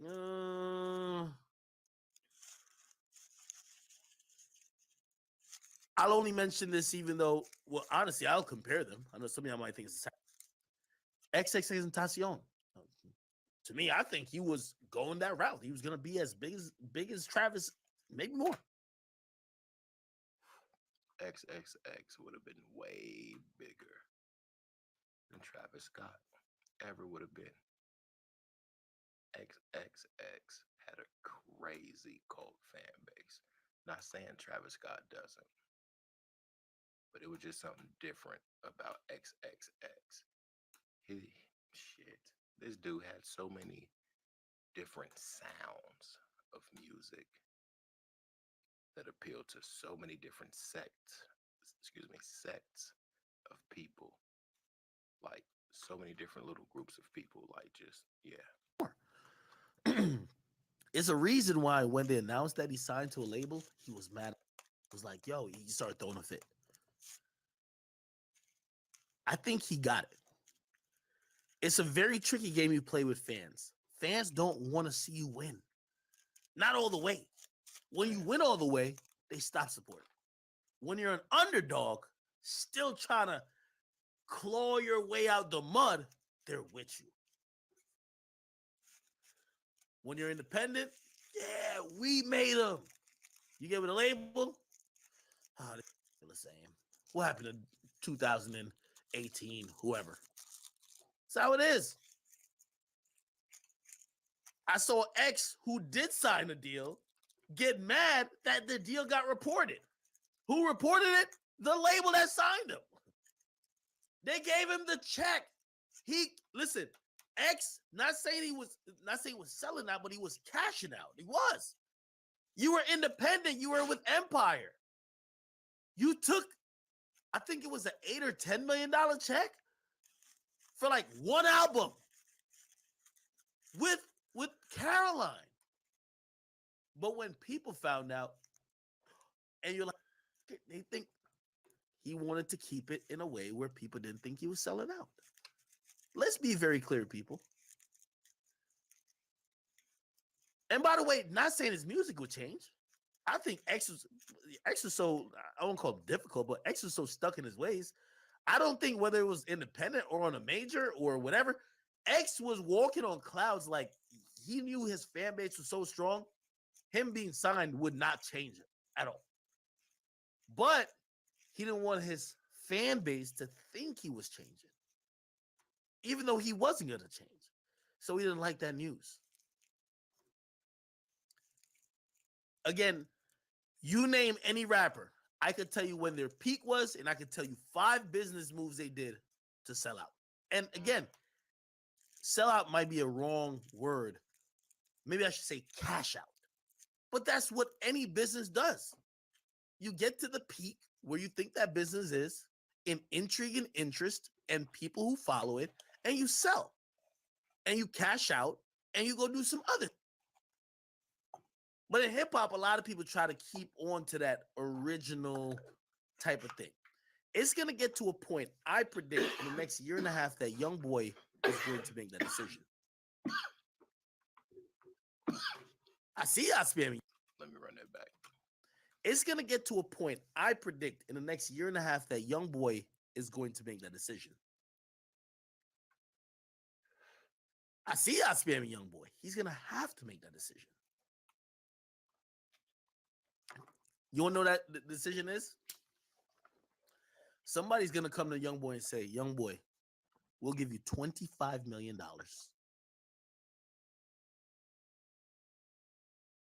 But you got to come do this. And all that you be doing, drop a video when you want to. Don't do press. Trappers, what do y'all think Young Boy would say to that? And this is excuse me. This is the thing. You got to really look at how long it'll take to generate 25 million as NBA Young Boy. You got to think about how much money just his YouTube is worth every month. Like, really. So in that aspect, it's really not. What do y'all think he'll do? It's antisocial. Like, you always this, that, and third. We're gonna clean that up, and we're gonna attempt to make you a pop star. Because when we give you 25 million, we want to make sure we get 200 million. Now, let me ask y'all. Young Boy's seen a lot of money. Has he seen 25 million for maybe 2 years? Somebody says Young Boy ain't going. He might not. He might not. I don't think he will. It's not enough money. I'm not saying he will. I'm just saying that offer is gonna come. Look at everybody. I posted DC Young Fly on my page the other day. I seen people comment and say, "Oh my God, that." They're looking at him like he's a fossil. Yo, that's the guy who used to be the hottest, the funniest comedian on Instagram at one point. Wait, DC Young Fly not funny no more? He is. You know what changed? He went up. He stopped focusing giving all his content to Instagram, which pretty much only was repaying him in likes and followers. And yes, he could sell that influence to get like, oh, hey, you want me to post something? Give me 10 grand. Now he's movies. And the movies are going to pay him to be on set for 30 to 45 days at a time, $2-3 million. So he's going to get more money from the movies. But you know what people online are going to say? Yo, he not on here grinding no more, like giving us mad jokes every single day. Like, yo, he fell off. This thing not even funny no more. At some point, a lot of people have to cash out.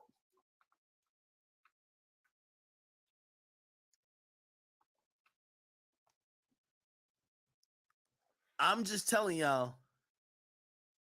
many rappers have gone through it. I see Travis cashing out, and I don't have a problem with it because that is ultimately the goal.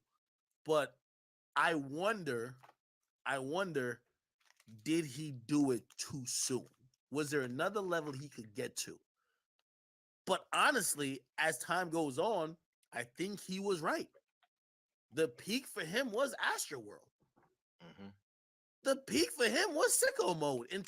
That's how I feel. In terms of like, yo, everybody saying, oh my God, in Travis. Somebody say Young Thug. I feel Young Thug cashed out too. For sure. Young Thug cashed out, but not for him. Young Thug cashed out for his label deal, I believe, or his label situation. There's a time that Young Thug was just considered like the one of one, the most unique GOAT, like just a unicorn that was going crazy. He's gonna be the biggest, the best. He's headed for Tunchi level. And I think he wanted that too, but I think he got comfortable with realizing that even if he wasn't Lil Wayne, he was pretty much one of 3 or 4 people who dictated and influenced a whole generation after him.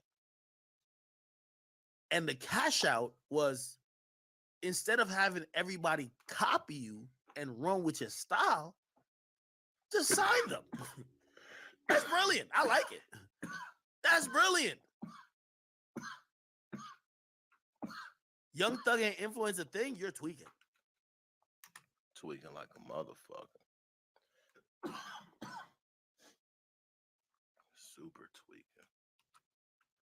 Thug just kind of was smartened up and said, rather than me competing with my sons, let's fall back and sign my kids. And in the process, now I'm getting my respect, because some of the things that I was doing when I was just only just organic heat, people weren't liking me for. They see me go at Wayne. They see me rocking dresses. They see Wayne see Thug rock a dress since he actually started putting out artists underneath him. Never. He only did it when it felt like it was almost like a one-man band. Now we start signing everybody who sound like him. Go ahead. Y'all can have my sound from my artist. If they want to wear a dress, okay, they don't have to. I did already. But I don't got to keep doing it, because now I control the entire sound. Listen. Let me know what y'all think about that. From Young Thug and excuse me, from Young Thug and his influence in music. From Young Boy, will he take 25 million for about 2 years? And also, I forgot the other dude. Oh yeah. Do you think Travis Scott can get any higher than Astroworld? Like, share, comment, subscribe. Peace. Let's get high, yeah, you know I'm about to roll up. Let's get please, yeah, you know I gotta pull up. Let's live like you want somebody to turn up. Get fly, oh for sure it's about to go up. Let's get high, yeah, you know I'm about to roll up. Let's get please, yeah, you know I gotta pull up. Let's live like you want somebody to turn up. Broke my blunt and passed my lighter. Hit top shit, get higher. I'm the hottest, call me fire. Dropped out, jump up, live my life. 3.5 and if I'm a little nigga, that's a big joint. Big buzz, I only smoke loud down here when you make noise. Like an index finger to the temple, I'm trying to prove a big point. Big facts. I ain't no pup, I'm a big dog, I only smoke big joint. Gang, gang, gang. We back in the Trap House kitchen. I want to apologize for that last upload. That's just me trying to work, even when I'm tired, to provide content. It was a mistake. A lot of wasted time. I hate wasting time. I'll waste money before I waste time. So I do apologize. What we got here is Lil Tim allegedly released on a 100K bond, and Lil Durk and Quando Rondo reacts. We're gonna check this out on DJ Academics channel. Let's see what we got going. Hopefully we don't get flagged. We're here for the mess makers. The day DIYs for spring. Listen, check it out now. Little Timmy Turner allegedly free after he got his wish from his Fairly Odd Parents. Now, ladies and gentlemen, I can't really confirm 100% that he's actually out because looking at the records from the local jail he's in, it doesn't show he's free. Yet Quando Rondo's team is all saying, "Hey, welcome home." Okay. All right, let's see. I thought I did see something with bro. Let's see. I thought it was a video of him leaving. Here we go. Let's See, check this is with the Lil apparatus. Tim. His real name is Timothy Leaks, and let's click on that. And then here you can see that we have his address blocked out. Is blocked out pretty much, and they've got Savannah, Georgia, letting you know it's the same Tim that rolls with Quando Rondo, and he's there for murder or whatnot. And you see here they got bond, man. They have bond, $100,000 surety bond. So that got me to thinking, man, what in the world? $100,000 surety bond. Now, for those of you who don't know, this is what a surety bond is. Made me look up a surety bond. So, for those of you who don't know, a surety bond is simply a bond between three people: the principal, the surety, and the obligee. And it's just an in-between party that makes sure that the bond gets carried out or whatnot like that, man. So it looks like that Lil Tim is out on that type of stipulation. Well, this is gonna be See that? Ha ha ha ha ha. interesting.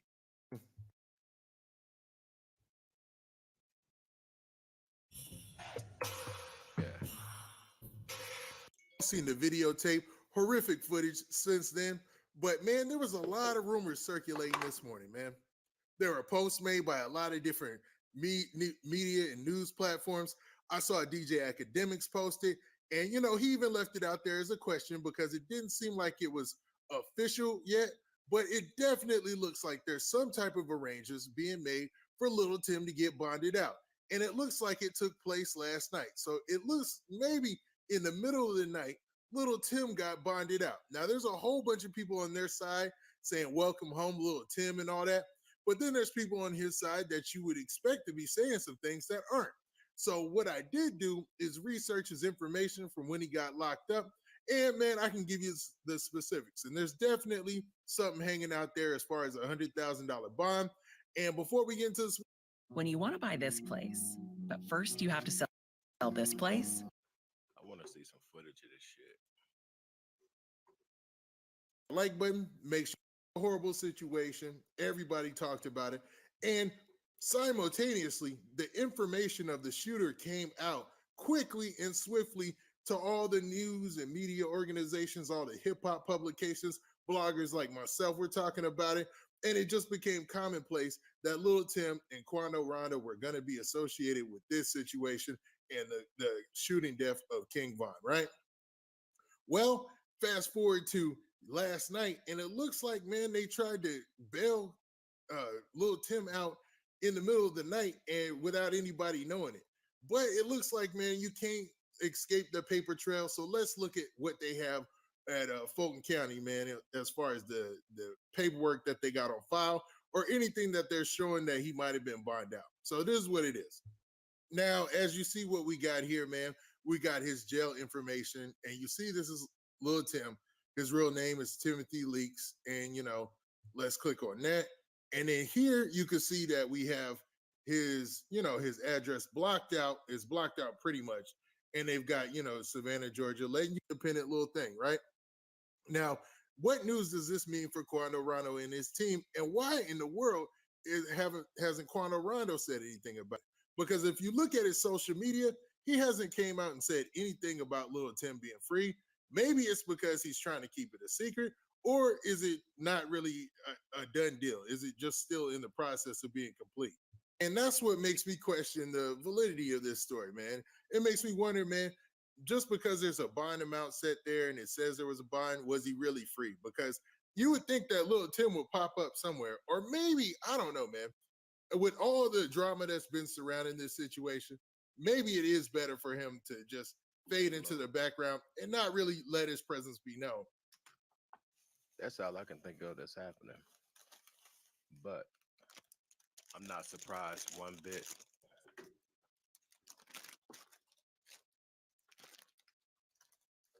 I'm not surprised one bit. He's going to get self-defense. If they were going to get him with the murder charge, he wouldn't be out.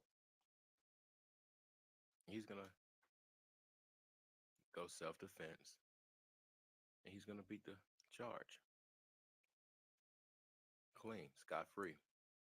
Just watch what I tell you. This shit doesn't surprise me.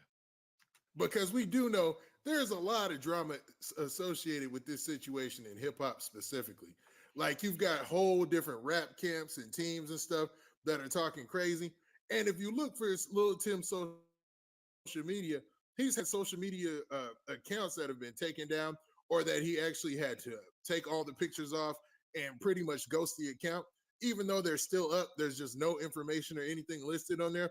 Because, you know, to be honest, people were in the comments saying a whole bunch of stuff.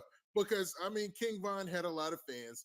And when you're the one person who's put out there as the person who is solely responsible for the situation, not saying that he was, we can always say allegedly, because listen, y'all, I feel like the manager did it, and Lil Tim was firing back at the manager. You gotta just watch the video. You got to. I don't know. I just think that angle made it look convenient. For sure, I wasn't there. But man, when your face is being put out like that, I'm pretty sure it would just make more sense to you know, chill and Need SEO for your website? Go to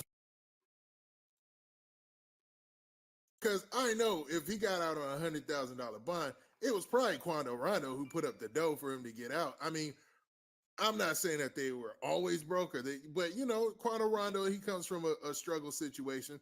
Everybody's heard his story on Vlad and stuff like that in different interviews that he's done. But man, it seems like yeah, he would have to be the person. I can't even think of anybody unless Lil Tim's family put up some type of collateral or whatever. Because I'm sure $100,000, what is it, 10% sometimes or whatever, and that would be 10 grand. So I don't know. I'm just speculating at this point. But as of now, this is what we have so far. There was $100,000 bond, and Lil Tim is on his record, and we haven't seen him since. Now, there's a whole bunch of news about him being free. So eventually somebody's gonna get a picture of him. The news is gonna pop up. It's gonna happen, man. Especially if he's roaming around or if he joins back with Quando Rondo and his crew. Because we don't know the stipulations of his bond. Like, he might actually have to be on house arrest. He might actually have to stay, you know, at the crib, like at set times, or an ankle monitor, and be able to go out just a little bit. But, you know, it's just a lot of people not speaking that you would expect to. And that's got me feeling kind of weird. Just as I'm doing this video, man, Quando Rondo's homeboy, D1 Louie, just put out a video of Lil Tim getting free, man. And he had a song to play with it. So I'm going to just leave this on loop so you can see this. And Lil Tim, obviously, I definitely don't want to hear no song. Everybody's face. Now, that is surprising, man, because at first I had checked all their social media accounts and I didn't see it, but now he just put up a video of Lil Tim getting free, and you can see him stepping out of the Atlanta detention center there with his hands out, you know, and everybody saying, you know, dude.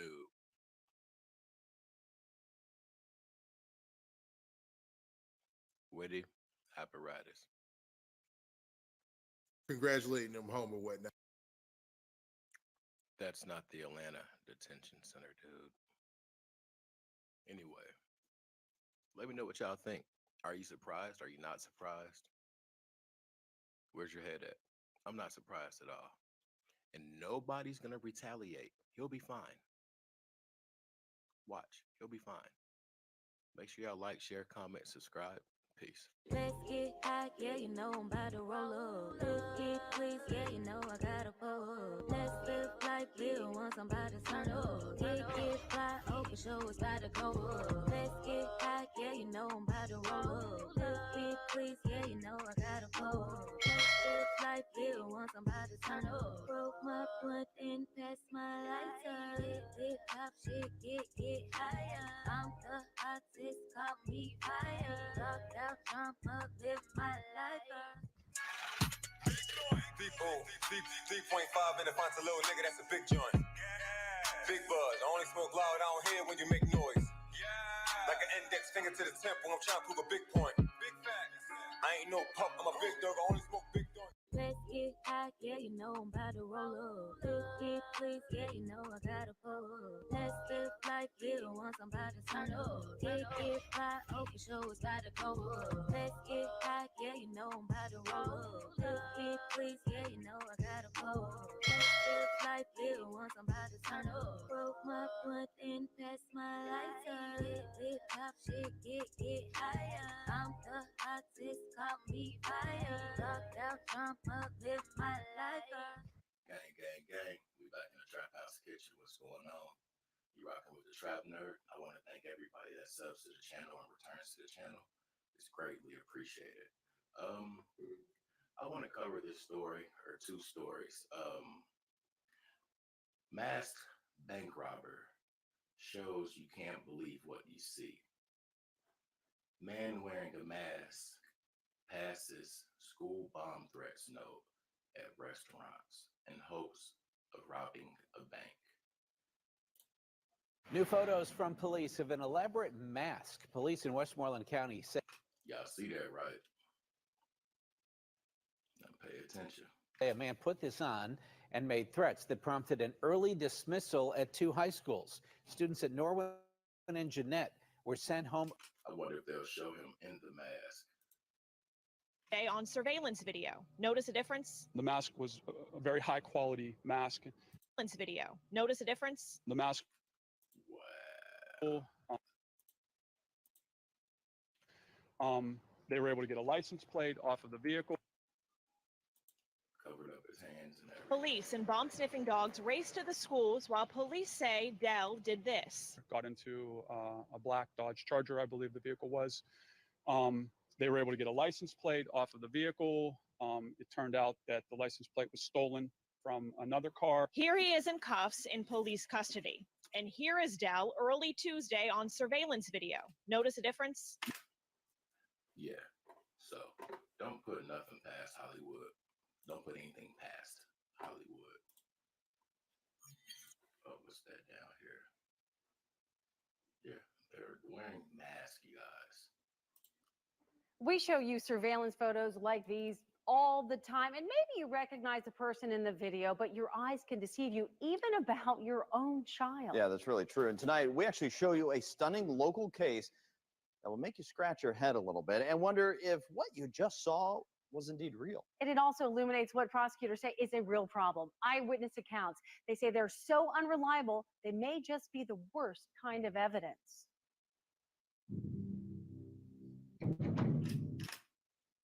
Pay attention. Y'all see the nose. You see the lips. You see the crease around the jaw and shit. Yeah, that's Earl. In 2010, he held up multiple tri-state banks, and the surveillance video hit probably every newscast in Cincinnati. It's something you would see in a Hollywood movie. I don't think any of us has seen anybody do anything like this. Talks about killing cops. This is the bank robber. We believe to be an African-American male. Hamilton County prosecutor Joe Dieter says people were convinced they knew this guy. We had it on video. They pointed at the same guy, the same house. They were sure it was this man. Put out a Crime Stoppers tip. Earl turned to Zach, y'all. I'm just gonna cut the suspense. Earl turned into Zachary. And we got about 5 or 6, 7 phone calls. I know that guy. He lives on this street. He lives in this particular house. And when the detectives went to that house, they knocked on the door. His mom answered it. She said, I know why you're here. I just saw on television my son robbing a bank. This is that woman's son. Take a look. He looks incredibly like the guy in the surveillance video. That's crazy. I'm gonna go back to these pictures. Come on, man. The lips are a little bigger, but yeah. I could see it. But for a mother to be like, I know what y'all here for. I don't know why my son robbing banks. No, ma'am. It's not Earl. It's Zachary. In the surveillance video, police took the son, whose identity we were not given, into custody. Then they got a call from another woman who said they had the wrong guy, that it was her boyfriend who robbed the bank, and this is her boyfriend.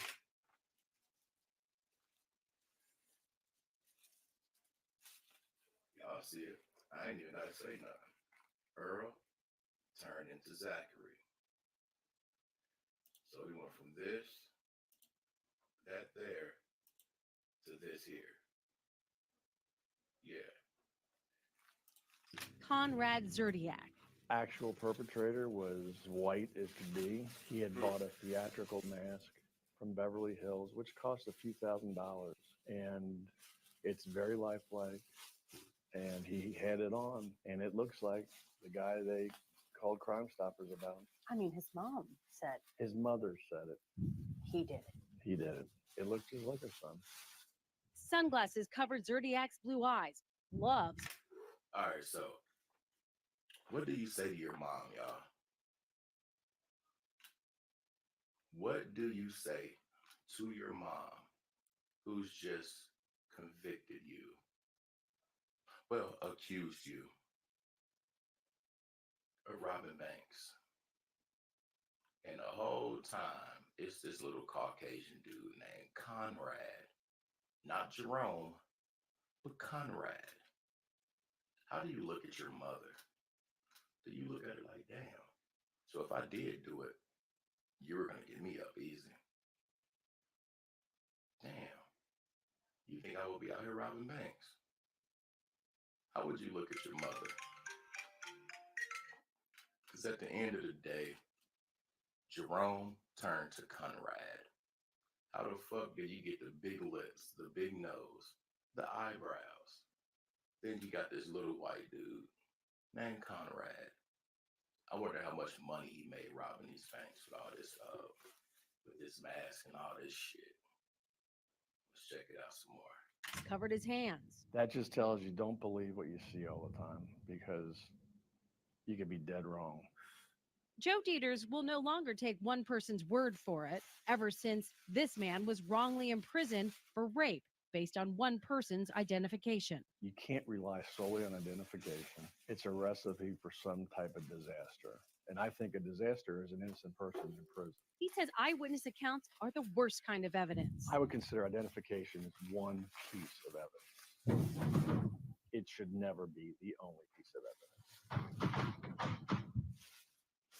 Conrad Zerdiak will be in prison for that robbery and other robberies until 2035. And we want to show you something. The prosecutor let us borrow this. This is the mask used in that crime. It has been sitting at my desk now for about a week, freaking everyone out. The whole newsroom. Yeah, I mean, it's really, it's unbelievably lifelike. And the poor guy who just happened to look like it did nothing wrong. Right. Absolutely nothing wrong. Him and his mother got beef. I would have beef with my mom. Ma, how the hell you gonna tell these motherfuckers? Yeah, I know what my son did. He's here in the background. Nigga. And then, dude, you dead wrong for living with your mama. That damn old. Hell, you still should be locked up. All right, let me see this other story. Now, one of the trappers sent this to me. I know she probably doesn't want to be identified, but this is a female bodysuit. I'm not going to say the other word because I'm going to work on my language and things I say in hopes of getting higher in the algorithms of YouTube. But this shit crazy. Say nah. But it's really different. It's really crazy. And I just want you guys to pay attention and see how easy it is to deceive the human eye. Hey, fam. Oh, and this lady provoked child too. Let's give her some love on the recognition side. Yeah, she has 360 subs provoked child to. Let's get it. Mag dropped a video about them with the bodysuits, and I ran across this video, and I thought, let's take a look at this video, and it'll give us a little clearance. Oh shit! I gotta call my boy Conscious X. Make sure y'all go check out Conscious X. Dope ass YouTube. Dope ass YouTube. I'm talking about dude is super fire with the content. And I'm not saying I believe everything, but a lot of this shit is so true. And then you got to think about who we're dealing with. This is Hollywood itself. Bro, what's going on? Nah, shit. I'm recording live. I'm gonna flip my screen around real quick. And I'm about to show you some shit, bro. I thought about you as soon as I seen this shit. Hold on real quick. Let's see. All right. You looking? Side on these female bodysuits that they have. You know, the Now ones watch. that Beyonce. Nigga. Get on your computer, bro. Please make a story with me. Look at this. You ain't got to make it with me, but look at this shit, bro. Yeah. A fucking bodysuit and mask, bro. Yeah. One of my trappers sent it to me. Yeah. And I'm like, huh? Oh, hold on. With the bodysuit.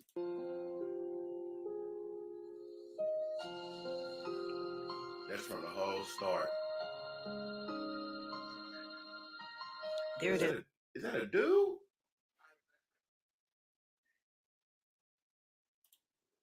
Look at that shit. Yeah.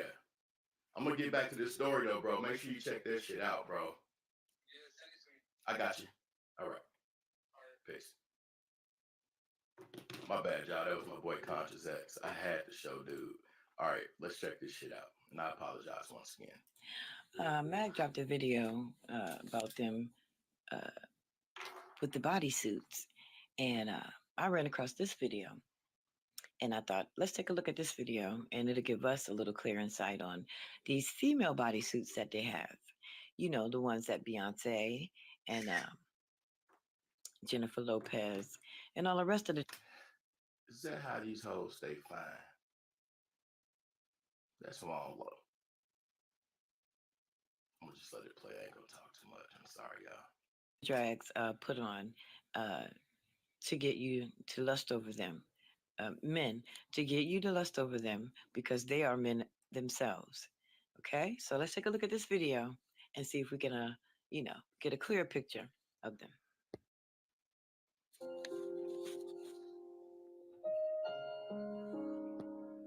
Oh, and I want to let you know that what you're looking at is a woman's suit right here.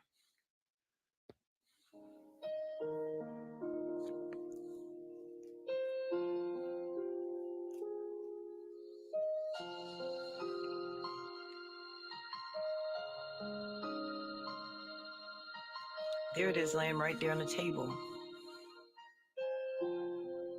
These are how your Beyoncés and your Nicki Minaj's and your Cardi B's, this is how they mask up on you.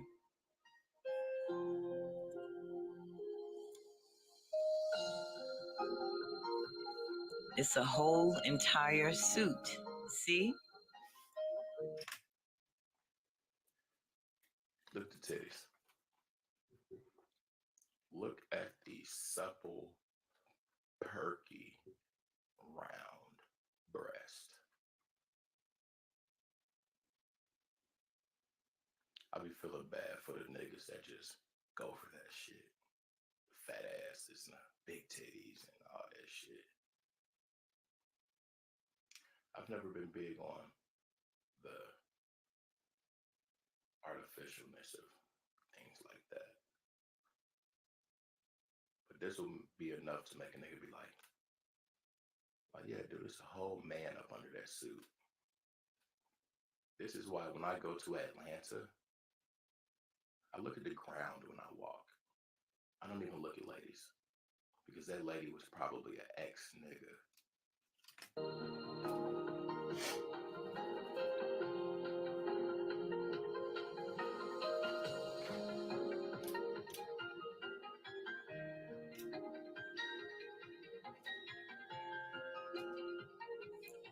This is how they do it. Look, there go Beyonce. There he go. That's what y'all love right there. The bodysuit. Beyonce, Nicki Minaj, Cardi Baphomet, Meg is a stallion.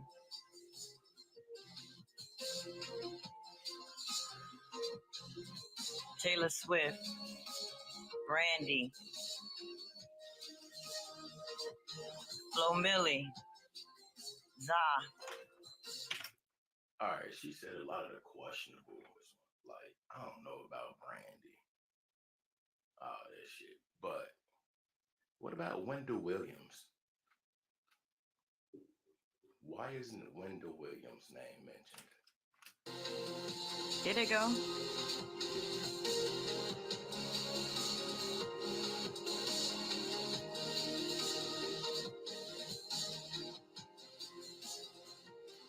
And as you saw at the beginning, this is a man.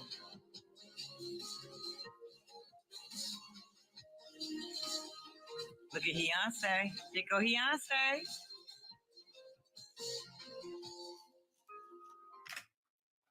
Michael Obama.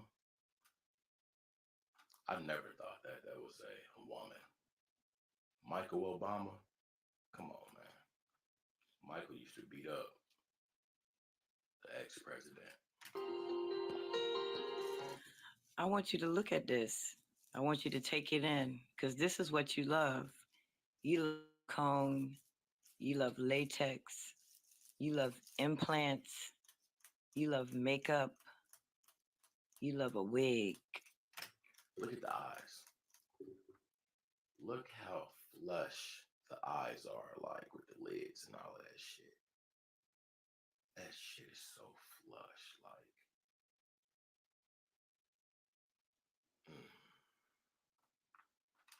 You love a man in drag. You're loving men.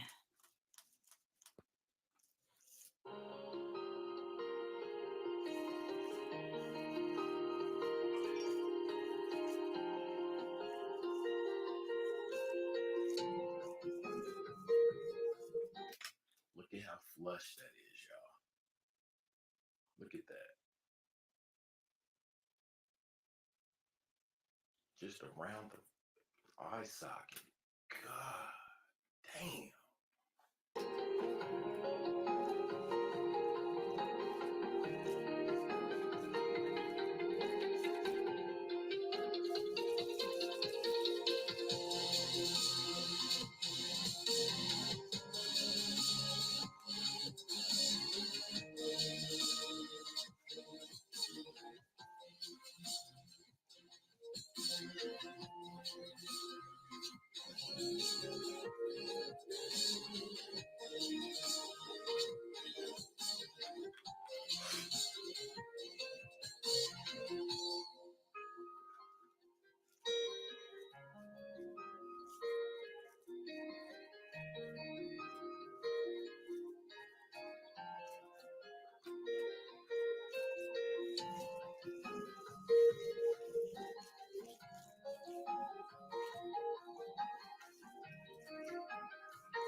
And that's what they do. They put those glasses on to deter you from the mask.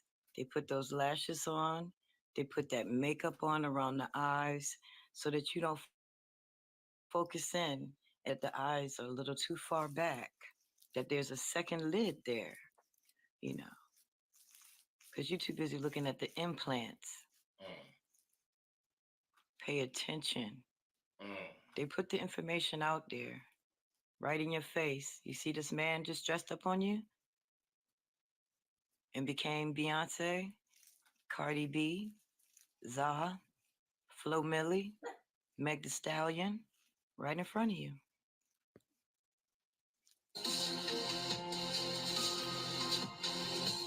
Halle Berry,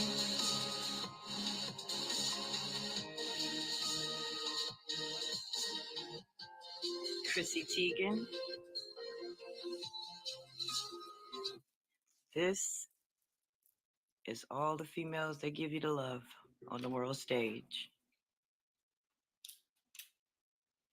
Men in wigs, in bodysuits, in makeup, with implants, in dresses. Men. They are abominations walking. They are Baphomets. They are here to deceive, confuse, and collect souls. Stop lusting. They count on that. Be safe out here. I love you.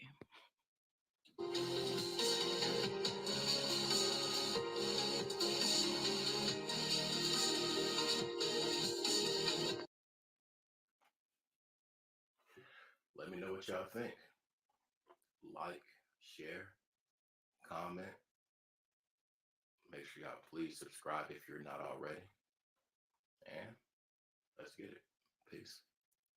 Let's get high, yeah, you know I'm about to roll up. Let's get please, yeah, you know I gotta pull up. Let's live life, live once I'm about to turn up. Get fly, oh for sure it's about to go up. Let's get high, yeah, you know I'm about to roll up. Let's get please, yeah, you know I gotta pull up. Let's live life, live once I'm about to turn up. Broke my blunt and passed my lighter.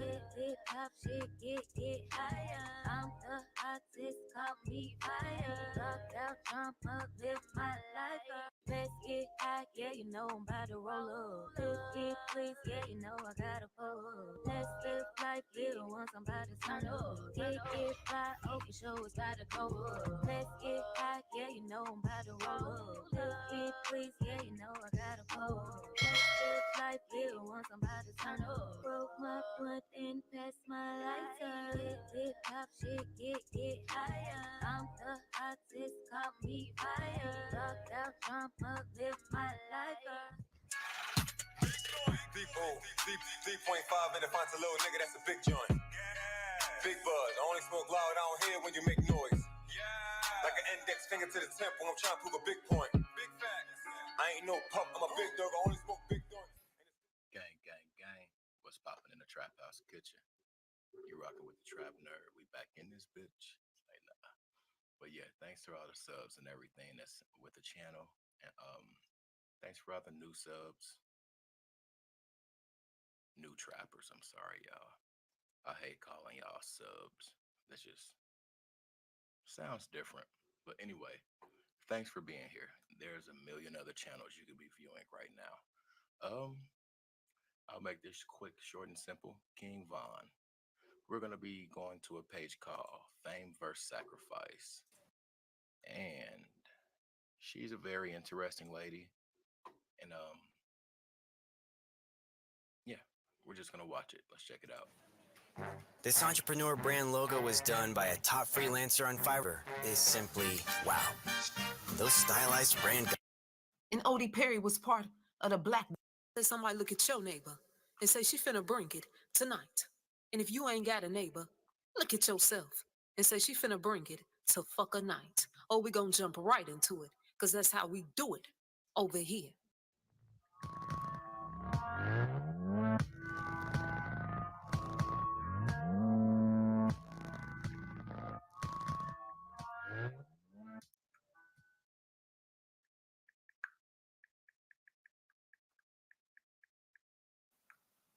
King Von was born in Chicago, Illinois, on August the 9th in 1994. King Von was raised in the O Block neighborhood, the most dangerous block in Chicago. Some folks may wonder. And they say, how did they come up with the name O Block? Well, the story is, it was a gang member by the name of Odie Perry. Odie Perry. And Odie Perry was part of the Black Disciples gang, also known as the BDs. And Odie Perry was shot to death in Chicago, Illinois. And his killers were never found. So after Odie Perry, he passed away, they named the block O Block. Y'all know how we motherfucking do it. They just took the O out of Odie Perry's name and put it with Block, O Block. When King Von was 16 years old, he went to jail for the first time. And then after that, you know, the first time of him going to jail, he began to get in more legal troubles. In 2014, Von was accused of a shooting that killed one person and wounded another. King Von was able to prove his innocence, and he ended up beating the case. King Von eventually started taking rapping more serious. He said, shit, I'm getting in all this trouble. Every story that we hear about these rappers, they end up wanting to turn their life around and get into rapping. Okay? So King Von, he eventually started taking rapping seriously. Tired of doing all this fucked it up ass shit. Because I'm tired of hustling, doing this. I'm ready to motherfucker just do some rapping and make my money that way. Shit, motherfucker, I'm going to still hustle and do that, but I want to just get into rapping and see what I can do. Okay? So King Von hooked up with his close childhood friend, the famous rapper by the name of Little Durk. Y'all know who Little Durk is. Yeah. King Von and Little Durk, they begin to collaborate on different singles and stuff, different songs. And Little Durk ended up signing King Von to his entertainment label called OTF. And that stands for Only the Family.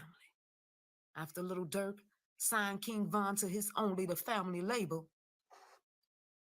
King Von released his single called Crazy Motherfucker Story. That single Crazy Story, it went motherfucker crazy. He went. Y'all gotta excuse me. I think I got a hole in my backwood. So I had to unwrap it. Crazy. I said he went crazy, so fucker insanely. That single Crazy Story became King Von's breakout single. So after that, you know, King Von said, shit, I can do this motherfucker shit too. And he put out more music. And his name became more and more popular. Y'all ready to go deeper down this rabbit hole tonight? Make sure y'all pay attention. What she's gonna do is break down these numbers and shit for you. And I always try to tell people about the numerology and how these people are so big on numbers.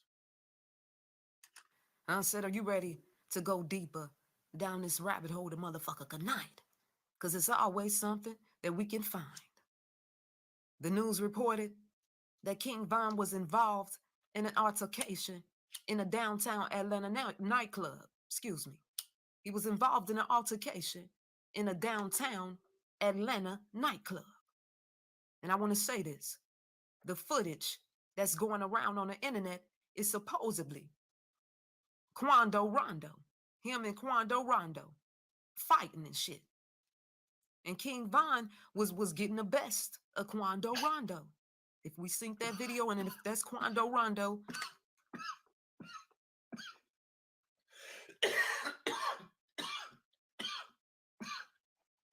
Had to take a cough break. And this still ain't hitting right. In that video, we already synced it. The dispute quickly resulted in a shootout. King Von ended up losing his life, along with another person. So I think some other people was injured as well, though. So folks asked me this. And they said, so, madam. They said, what do you think about this situation? They said, what do you really feel about what's going on? And I'm going to keep it all the way real. And I'm not going to say it if I don't feel it and if I don't see it. This was a motherfucker setup. I said this was a motherfucker setup. Shit, them niggas said, you know, you want to be the king, King Von. So we gonna be Scar. Y'all seen the motherfucker Lion King. Them niggas say you wanna be the king, King Von. So we gonna be scarred. And we gonna take the king up out of this motherfucker. And that's exactly what the fuck they did. Now, before I go deeper on this situation, I want to point something out. I want to point this out. Ancestors showed me this right here so motherfucking clear. So clear. So clear. And I want to show it to y'all. Now, we hear about gangs all the time. We hear about gangs. But how did these gangs really start? And what has it become today? I'm asking you a question. How did these gangs really start? And what has it become today? When you have some time, I want you to go look up this information that I'm going to share with you today. I want you to look it up on your own. And I want you to look up the information about the chain gang. It's called the chain gang. Y'all ready? Listen to me close. The chain gang started in the 1890s. Way back in the 1890s. In the chain gang, it was started in Georgia. And what a chain gang is, it's a group of criminals. A group of criminals. I was in awe when I learned that my 5 times great uncle. She about to break down the numbers. Just give her a second. Excuse me too. I apologize. But y'all know I don't do no takes and cuts and shit like that. We keep it real. We keep it raw. We keep it real. We keep it raw. We keep it gutter. I've been fucking up my words lately. People always be like, you shouldn't be nervous anymore. Bitch, I be nervous as hell. Hands and armpit sweat. Criminals and convicts were chained together. They were chained together, y'all. Chains were wrapped around the ankles of these prisoners. It was usually 5 prisoners chained together. They worked together while being chained together. They ate together while being chained together. And they slept together while being chained together. Can you imagine that? With these chains wrapped around their ankles. It was even female chain gangs as well. And they were chained together by their necks. All African Americans. Unless they had them segregated. I don't know. But what the fuck? Go ahead and look it up for me. And these chain gangs were used to repair the land. Listen to me. I said these chain gangs were used to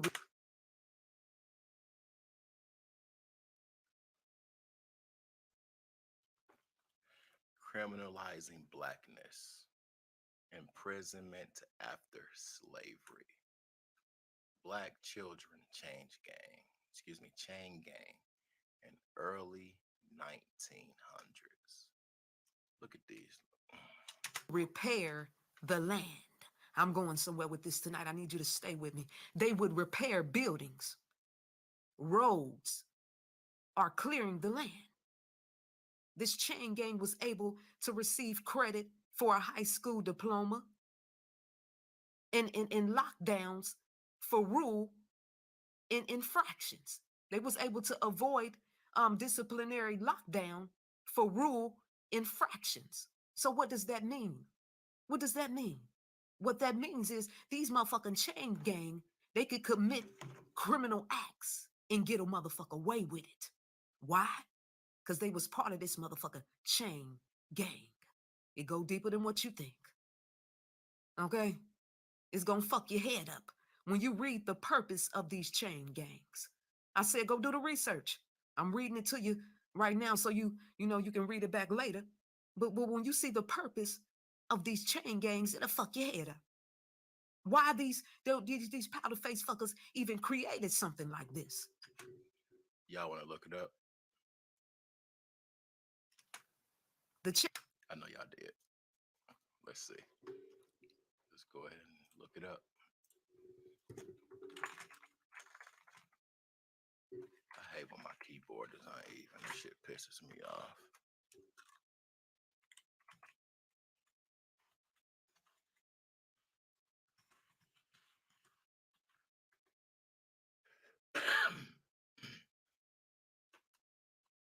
A chain gang or road gang is a group of prisoners chained together to perform menial or menial or menial, or physically challenging work as a form of punishment, such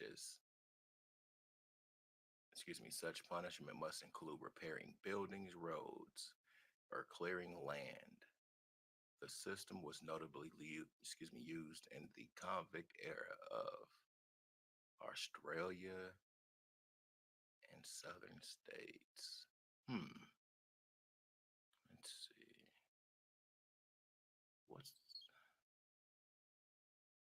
Okay. I wonder if there's something I'm missing. And I don't want to bore you guys to death. And I'm sorry if I just gave you guys the impression that I can't read. I don't see. All right, I'm just not going to do it right now.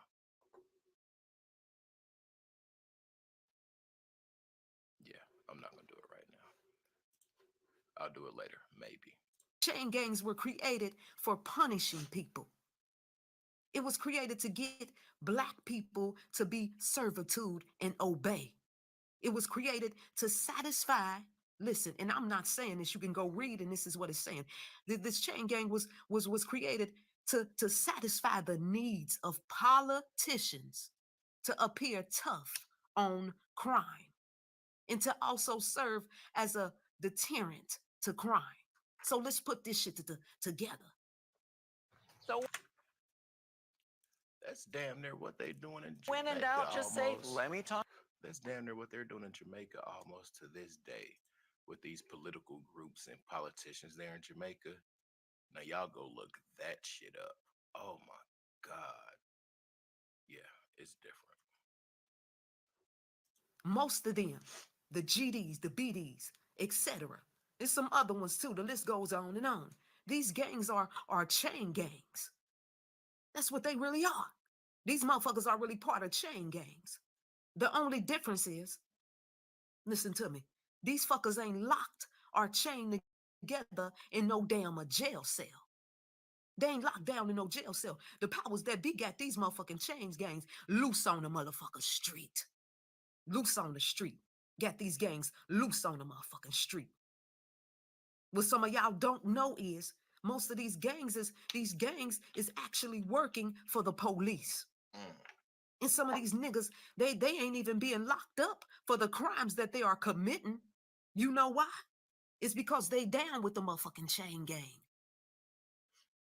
Half of these gangs, they get paid by the higher ups to commit some of these motherfucking murders, the crimes. The rabbit hole go. Look at that one and only chick in the picture. I bet you she crazier than half of them niggas in this picture. If not, probably one of the craziest. Look at her eyes, my nigga. Go deeper, y'all. I promise you, it goes deeper than what the fuck y'all know. Okay? It go deeper than what the fuck y'all know. So folks ask me, do I think King Von was a blood sacrifice? And I say hell to the motherfucker, yes. I say hell to the motherfucker, yes, sir. I think he was a blood sacrifice. I don't think about shit. I know he is. And Little Dirk, let's talk about it. I said, and Little Dirk. You see the one eye symbolism. I don't even like my hair touching my forehead or the side of my head or the top of my shoulders and shit. I can't have a lock in front of my eye. Just one. Now, he want to sit his motherfucking ass back acting like he don't know what the fuck going on. Lil Durk is. Look at Lil Durk, y'all. Lil Durk just hopped on Pooh Shiesty's song. Go check it out. Pooh Shiesty's song called Back in Blood. I want y'all to go listen to this song. Lil Durk just hopped on Pooh Shiesty's song called Back in Motherfucking Blood. Go listen to that song, y'all. It was some stuff that went down. Okay, it was some stuff that went down with King Von and Lil Durk. Some type of court case shit they were involved in together. And the judge ordered that King Von and Lil Durk, they couldn't hang around each other. In the court, the judge ordered some other things as well. Why?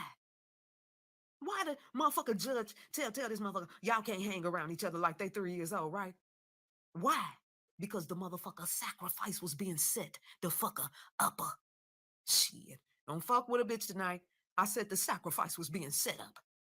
That's why the motherfuckers couldn't chill together. Don't play with it. Some of y'all heard about FBG Duck. I said some of y'all, y'all done heard about FBG Duck. He was murdered.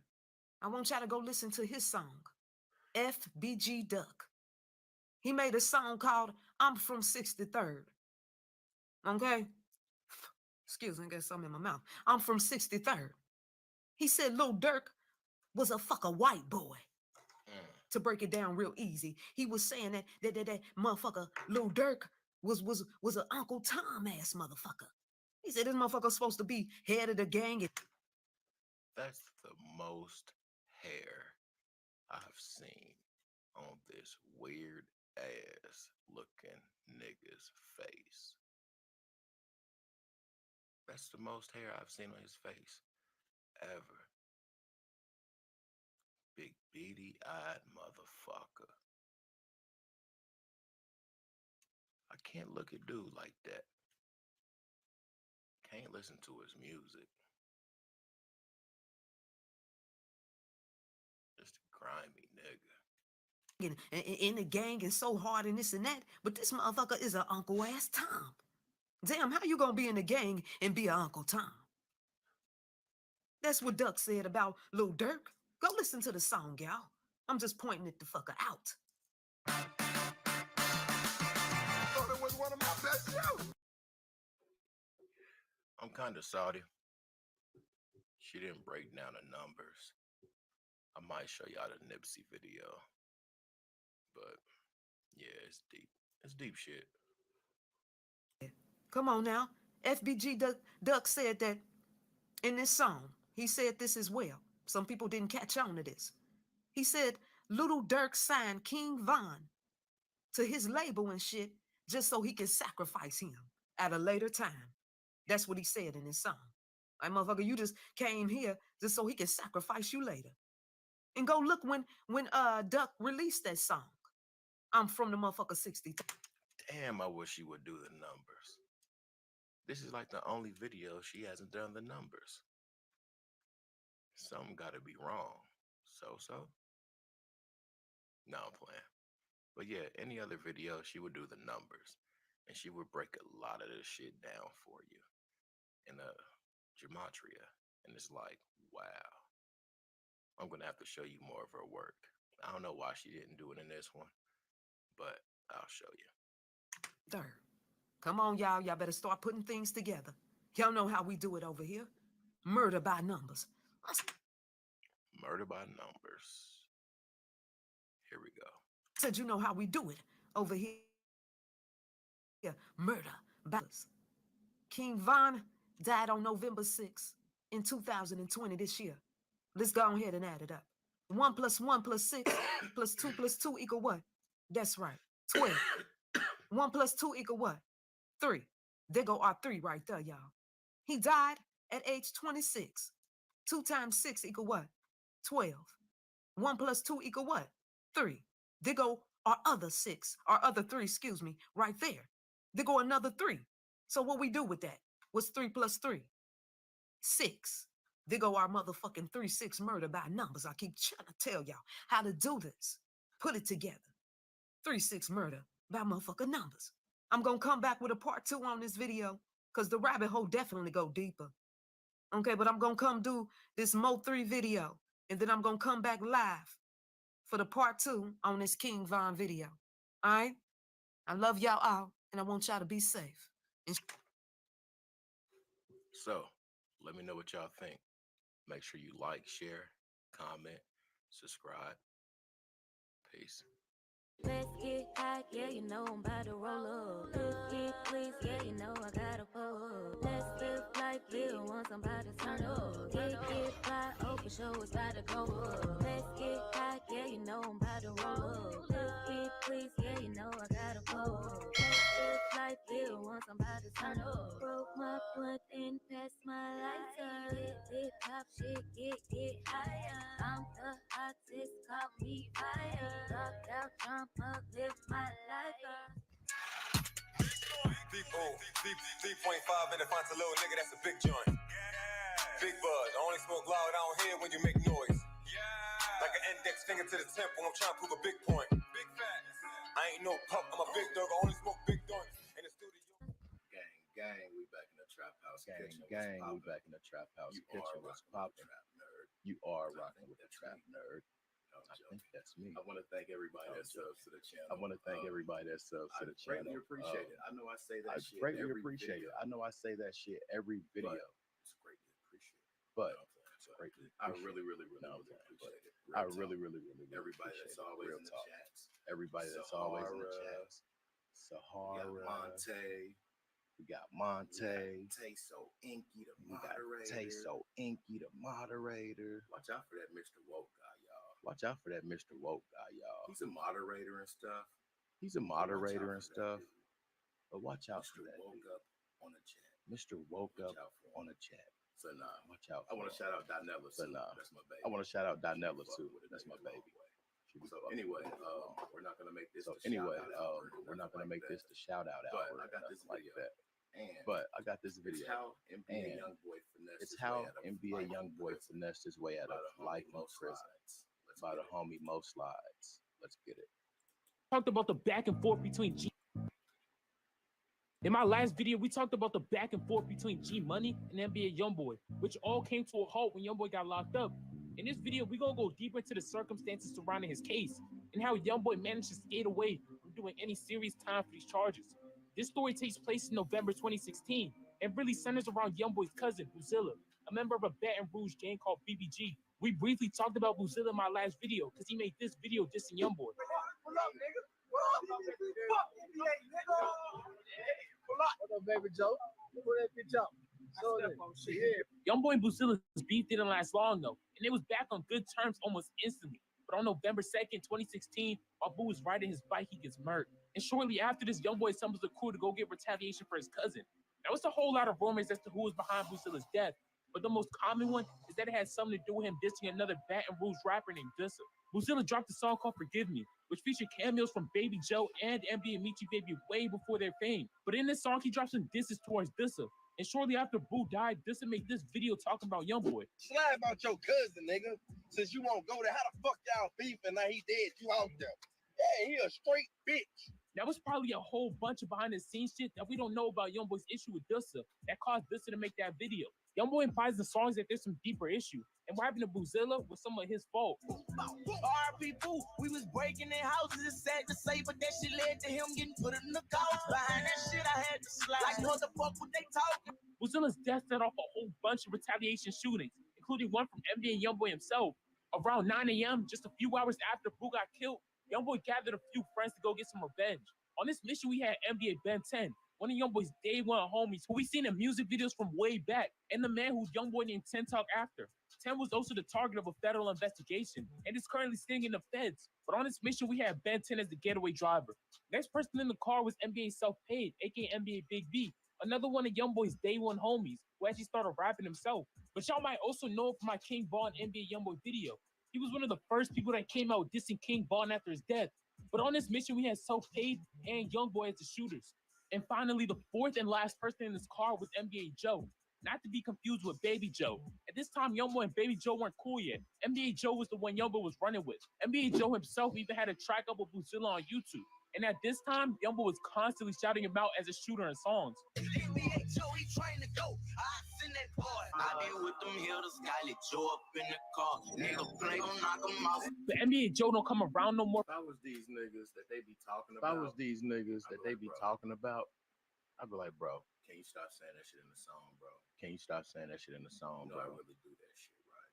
You know I really do that shit right. Don't put it in a song, bro. Don't put it in a song, bro. These niggas be wanting that clout, though. So These niggas be wanting that clout, though, so they just let them do it. Or for reasons we're going to explain in this video. So we have Ben 10 as the driver, Youngboy and Self-Paid as the shooters, and NBA Joe as, well, I don't know what the fuck NBA Joe role was because this shit did not go according to plan at all. All four of them hopped in the car and started cruising, looking to get some retaliation for Buzilla. It was driving down the ops block when they spotted two unsuspecting Negroes standing in their front yard. And that's their cue, they spotted the ops. NBA self-paid and NBA Youngboy hopped out the car and started emptying the clip. Riding 50 while they be in the backseat with a dirty child. Screaming, fuck the law, we gon' kill about it. The music, nigga know we drill about. Everybody run bullets flying, niggas flying, we gotta show them. He be that nigga that stole him, and we don't even know them. Just like he said, he's sliding bullets flying, but they ultimately end up missing every shot. So the two people go away unscathed. And as they go back to their car, they realize NBA Joe got shot in the neck. Now none of All right, multiple shooters. Multiple shooters. Two targets. And one of the shooters get hit. And one of the shooters get hit one of the in the people with neck. the shooters. Or one of the people with And the not shooters. the people that's supposed to get shot. And not the people that's supposed to get shot. All of you niggas don't even need to look at it. All of you niggas don't even need to look at the gun. Don't even say gun. Don't even say gun. the articles confirm if anyone returned fire. So we don't know if someone shot him by accident or he got hit by the ops. But regardless, it's a huge problem. Youngboy and self-paid hop back in the car and Ben 10 speeds off. But they got another problem. The getaway car gets a flat tire. All right. So you want to go. Slide on the ops. Slide on the ops. Okay. You and your homies pull up, hop out. Shoot. Hop out. Shoot. Okay. Nobody gets hit. Nobody gets hit. Somebody did get hit. Oh, somebody One did of the get guys hit. that was with the shooters. One of the guys that was with the shooters. So it's time to get away. And a flat tire.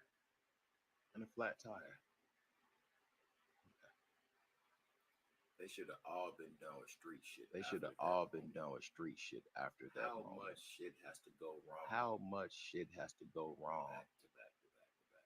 Back to back to back to I back. can't lie. That's some. I can't lie. different That's some shit. different shit. They end up crashing the car, which the All right, hold on. I'm just gonna. All right, hold on. I'm just gonna run this back and let y'all listen to it. problem. They get shot him by accident back to their car, but they ultimately end up missing every shot. So the two people go away. He be that nigga that stole him, and we don't even know them. Just like he said, he's sliding bullets flying, but they ultimately end up missing every shot. So the two people go away unscathed. And as they go back to their car, they realize NBA Joe got shot in the neck. Now, none of the articles confirm if anyone returned fire. So we don't know if someone shot him by accident or he got hit by the ops. But regardless, it's a huge problem. Youngboy and self-paid hop back in the car and Ben 10 speeds off. But they got another problem. The getaway car gets a flat tire. And they end up crashing the car, which a bystander sees and calls the police. Then Youngboy, self-paid, and Ben 10 all flee the scene, leaving NBA Joe to be found by police and rushed to the hospital for his injuries. So these niggas failed miserably. That was a sad day for Youngboy. His cousin dies. He failed miserably. That was a sad day for Youngboy. Look at young boy. His cousin dies. He tries to slide on the niggas, misses all his shots. His homie gets hit. Then they get a flat fucking tire and crash the whip. I couldn't get any worse than that, right? That's a terrible series of events. Youngboy's luck couldn't get any worse, right? Nah, this nigga NBA Joe ends up turning informant on them.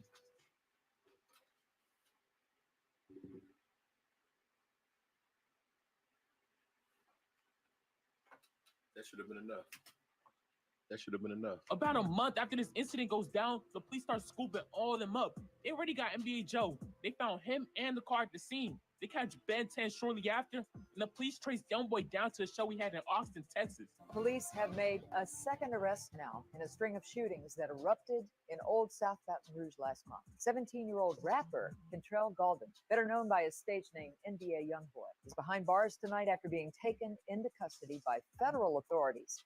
They arrest him right before performance, then extradite him back to Baton Rouge so he could face his charges, eventually hitting him with 2 counts of attempted second-degree murder. Now, once again, luck wasn't in Youngboy's favor. At this time, Louisiana was one of the 9 states where 17-year-olds could be charged as adults. Youngboy had just turned 17 2 weeks before he went on this botched assassination attempt. So if he was tried as an adult and convicted, he was facing life.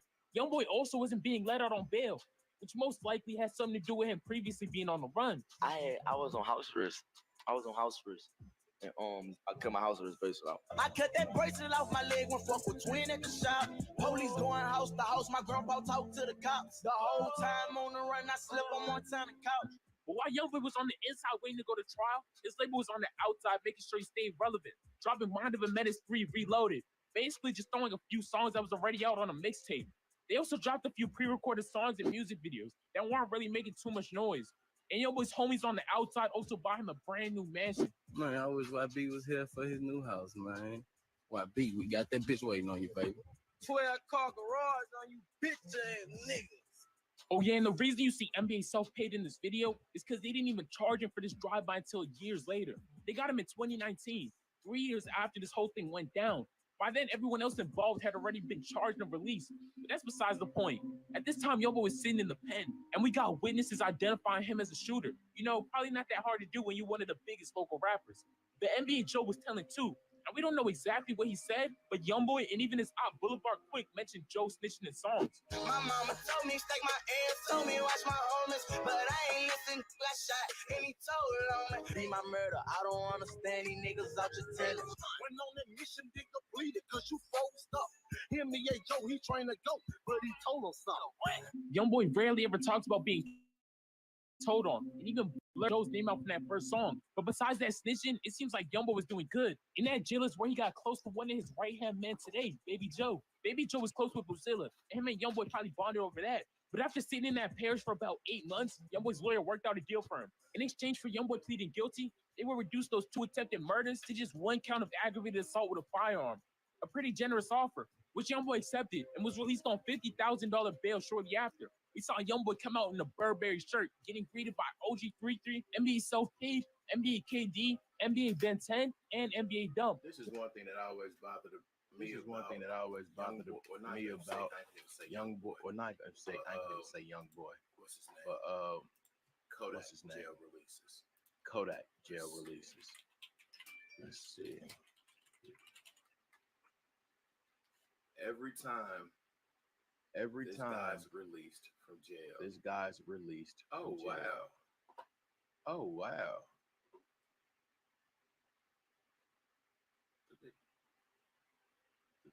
That new Kodak.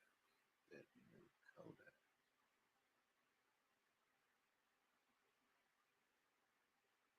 Every time Kodak's released. Every time Kodak's released. You'll see You'll bunch see of white dudes. a bunch of white dudes. No Zoes, no family. No Zoes, no none of that. family. No, none of that. 7 months behind bars. Exclusive video from Local 10 shows Kodak Black leaving the main jail in Broward County Saturday morning after he spent 7 months behind bars. One man running up to give him a hug. The 21-year-old rapper was arrested in January after an incident at his Pembroke Pines home. Police say 3 men. Where's that other one at? Where's that other one at?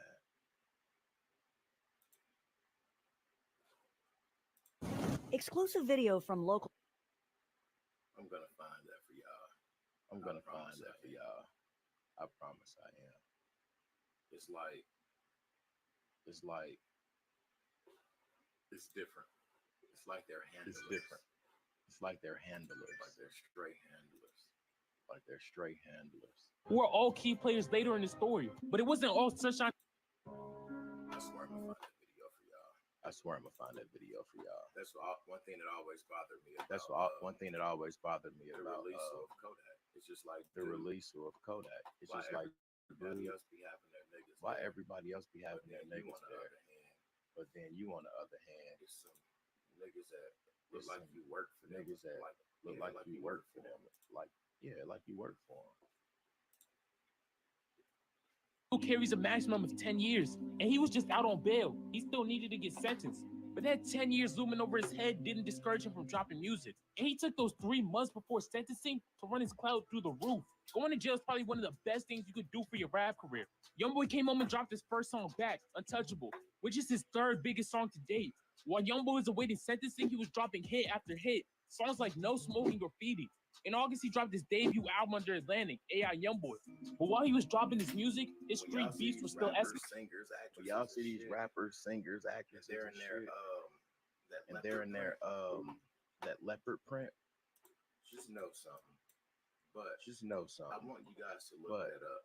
I want you guys to look that up. I want y'all to look that up. You're gonna be like, I want y'all to look that up. You're gonna be like, it's like the leopard print it's like the leopard print and the gold hair. His street beefs were still escalating. His issue with G Money and TBG was getting more and more serious, which we're gonna talk more about in my next video. But that same month he dropped AI Youngboy, he had to brace himself with the possibility of jail. Because on August 22nd, he went back inside that courtroom for sentencing. Anticipation was building up to see what the judge would give him. And the judge didn't give him his sentence off rip. He started off lecturing Youngboy, telling him it's not a badge of honor to have all those kids from different baby mamas at 17. The judge told him his songs contribute to the violence, to which Youngboy interjected saying he didn't kill anyone. And the judge responded saying that he tried to and would have. He just had potato aim. Then the judge finally hit him with the sentence, starting off with 250 hours of community service, a $5,000 fine, but most importantly, no jail time. Instead, giving him a suspended 10-year prison sentence with a 3-year probation, meaning if he got in any trouble over those next 3 years, he could get sent back for the 10, all stemming from him trying to spy for his cousin. And it seems like Youngboy's beef over Boozilla is still raging on today. Remember that Dizzy dude from earlier? Yeah, he currently locked up on some unrelated shit, which still ain't stopped his beef with BBG or Youngboy from escalating. In a freestyle from jail, he dropped some bars about Youngboy's cousin, Boozilla. Speak on me the same reason they put the nigga 6 feet. You know I got no respect except on him and that nigga around him. I have no regret. My shooters even tweaking. They like, come on, cut the check. Just listen to that laugh, bro. This nigga's a menace. But that Boozilla diss ain't go unnoticed. And we had BBG members responding in their own freestyles, saying this a rapper behind the body that's not his. And they can't wait for him to come home because they whole gang waiting for him. And Youngboy himself be dropping some sneak disses, saying he waiting for Dissa to come home. And implying they got some get back for Boozilla. He talking about marking niggas at corner stores. That's often specific. But we not gonna go too deep into that Dissa beat. He's saving that for another video. But let's refocus. It's May 2017. Youngboy just got out of jail. He's focusing on his rap career and handling his TBG beef. Within 3 weeks of Youngboy getting sentenced, bodies start dropping in Baton Rouge, which we're gonna break down in our next video. But that's it for this video. I'm most slides in the mouth. I like more slides. I like more I slides. really hope that Youngboy can work some magic. I really hope that on this Youngboy next can work case. some magic on That's this why, next case. Did that That's video. why I thought it would be did that video. I thought it would be a good video to do at this a good video to do at this time. I'm nervous for Youngboy. I am. I'm nervous for Youngboy. I am. I really hope it's just some real court shit and not some no real court shit and not Kodak no Gucci shit. Kodak Gucci shit. I really do. I really do. And even if it's some real And even court shit, if I hope they it's some real court shit, I hope they are lenient. Even though you shouldn't have had all them kids. Even though you shouldn't have had all them kids with all them guns and shit. with bro. all them guns and shit, bro. No, You're being watched. you're being watched. Let me know what y'all think. Like, share, comment. Let me know what y'all subscribe. think. Like, share.